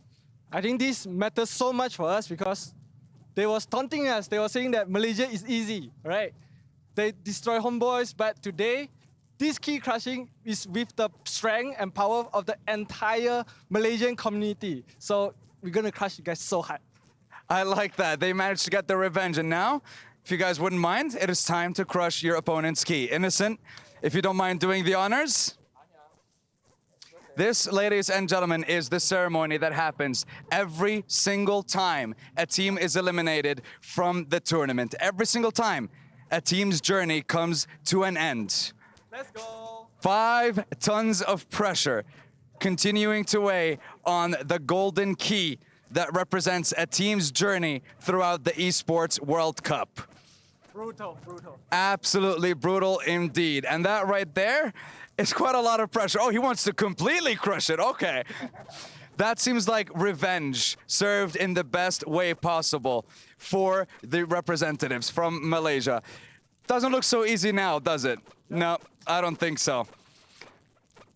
Now, Becky, Innocent, SRG, everyone, is there anything that you guys want to say to the fans supporting you guys at home? Becky? All right, I'll let him. Oh, okay, go for it. All right, I understand that there's a lot of watch party going on in Malaysia. I think there's 3 or 4 watch party live, or all Malaysians are gathered together supporting behind us. So this is for you. This is for you, Malaysians. This is for you guys. You heard it here, everyone. This is for you, everyone back home supporting SRG and supporting them on their journey. As now, they've made it to the grand finals, and they will be facing Falcons AP Bren for the title of MSC 2024 champions. Let's head on over to the studio to break down what happened with our sweep. Take it away, everyone. So, Yums, I know my hair is like this, but I gotta ask, what happened to Gorgeous hair? I don't know. You don't know. But anyways, how does it feel watching NIP Flash's key getting crushed? So fun. So I just can't wait for crush another key. Oh, he wants to crush another key. And with that being said, look at the camera, and do you have anything to say to all the audience watching at home? To all our fans, thank you for supporting us. Without you guys, we are nothing. All right, thank you very much, Humes, and big congratulations, and power whip. Power whip. With that being said, thank you very much to Humes, and now we're actually going to look at the bracket to really solidify what happened throughout this entire tournament. As you guys can see, it started off just a few days ago after winning 3-0 against NIP Flash. That's going to be our grand finals. It's going to be Falcons AP Bren going up against Selangor Red Giants. So it's going to be Philippines going up against Malaysia. Wolf, we're going to be working again tomorrow, Wolf. That's right. Don't know how to feel about it.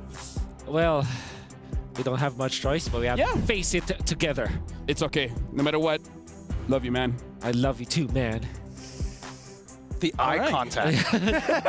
Oh, I forgot to ask for salam with oh yeah, well, I'll do it later. Yeah, we can salam you later. But either ways, that is tomorrow's schedule. The final match of the entire mid-season cup. Who's gonna be the champion? Who's gonna get their keys crushed? Oh, it's gonna be an exciting day. I hope it's not a sweep. I wonder if unless it's SRG, you know. Yeah. I wonder if the air is different during the grand finals. Honestly, it should be.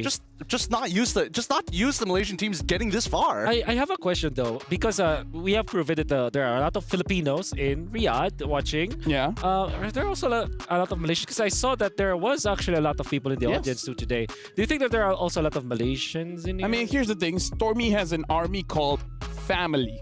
Stormy has a big family, and they are very supportive. Wherever he goes, they go as well. So you know, he has like a mini home advantage no matter where he goes. That's the Stormy effect. That's what, honestly, that's heartfelt. I think that it matters so much, honestly. Honest to God, this is why I watch esports. Just to see, you know, it's changing the minds and hearts of people out there. And honestly, this is something that if they want to pursue and you've got a backing like Stormy's family, it's hard not to say that he can go further and further. Speaking of backing up, you guys can catch the MLBB Women's Invitational 2024 starting on July 24th. The only all-female tournament at the Esports World Cup, featuring 12 teams from 11 different regions, breaking barriers as well as redefining esports. And Gideon, I gotta say, Malaysia going to the grand finals, we gotta capture this. As we capture moments like a pro with the 6-axis hybrid gimbal stabilizer equipped camera. Asus ROG is the official gaming phone of the MSC 2024. Speaking of which, both of you guys, one thing that I can say, you both look great. It looks like you guys have amazing skins. Speaking of amazing skins, the Soul Vessel Skin Series Amon Vessel of Deceit and Hanabi Vessel of Rage are now available. You guys have up until the 5th of August to get these awesome skins. If you're looking to get them, make sure you guys get the first draw. It's 50% off every single day, and the permanent Soul Vessel Series item is guaranteed in the first 10 times draw, so make sure you guys join in now. Do you guys have kids? No. Neither do I, but for you guys, the Youth Fair is here with incredible bonuses and exciting events. Grab multiple permanent skins for free, just like Sylvana's Classroom Charm and his painted skin, Classroom Glam. More exciting events will be revealed, so make sure you guys watch out. Speaking of which, for you guys at home, your opinion matters. Scan the QR code for the broadcast feedback survey and let us know your thoughts, because it's crazy to say, but tomorrow is the grand final, so make sure you guys let us know what you guys think. What do you guys think? All right, well, you know what? There you go. You know what this solidifies? It solidifies items. So for you guys, make sure you guys go into the game right now, because the revitalized items, honestly, it's making the game more thrilling, more fun. So make sure you guys join in the battle now and enjoy yourself, as all the pro players do in this MSC. Speaking of which, what? You're metagaming us. We're trying to foreshadow what you're trying to say, and you're still metagaming it. I mean, here's the thing. We gotta keep people guessing. Don't let people know your next move.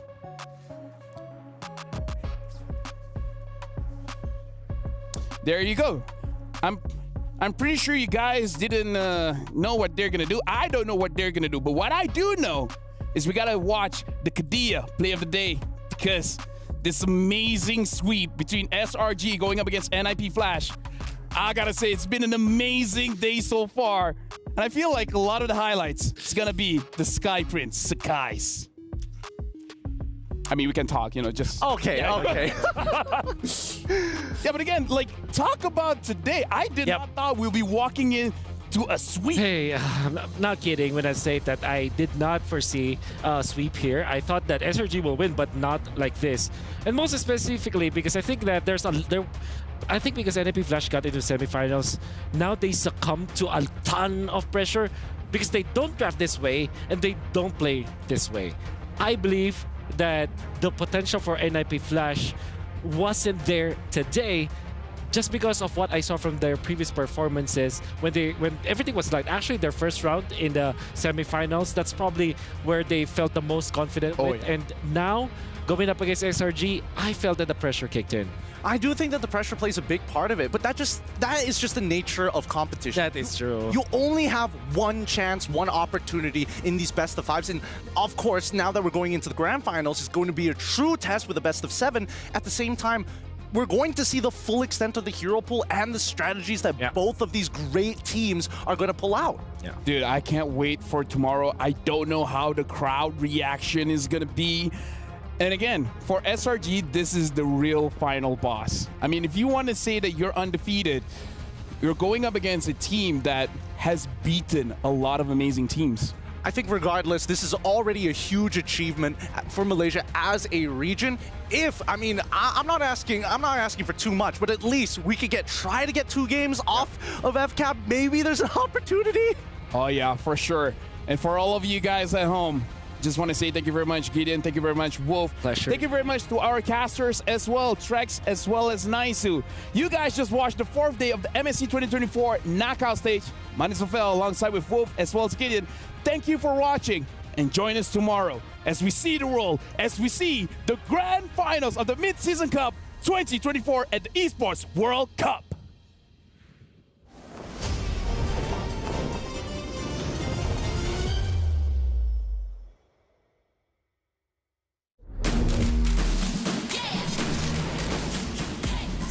Just like you and me, finding our destiny.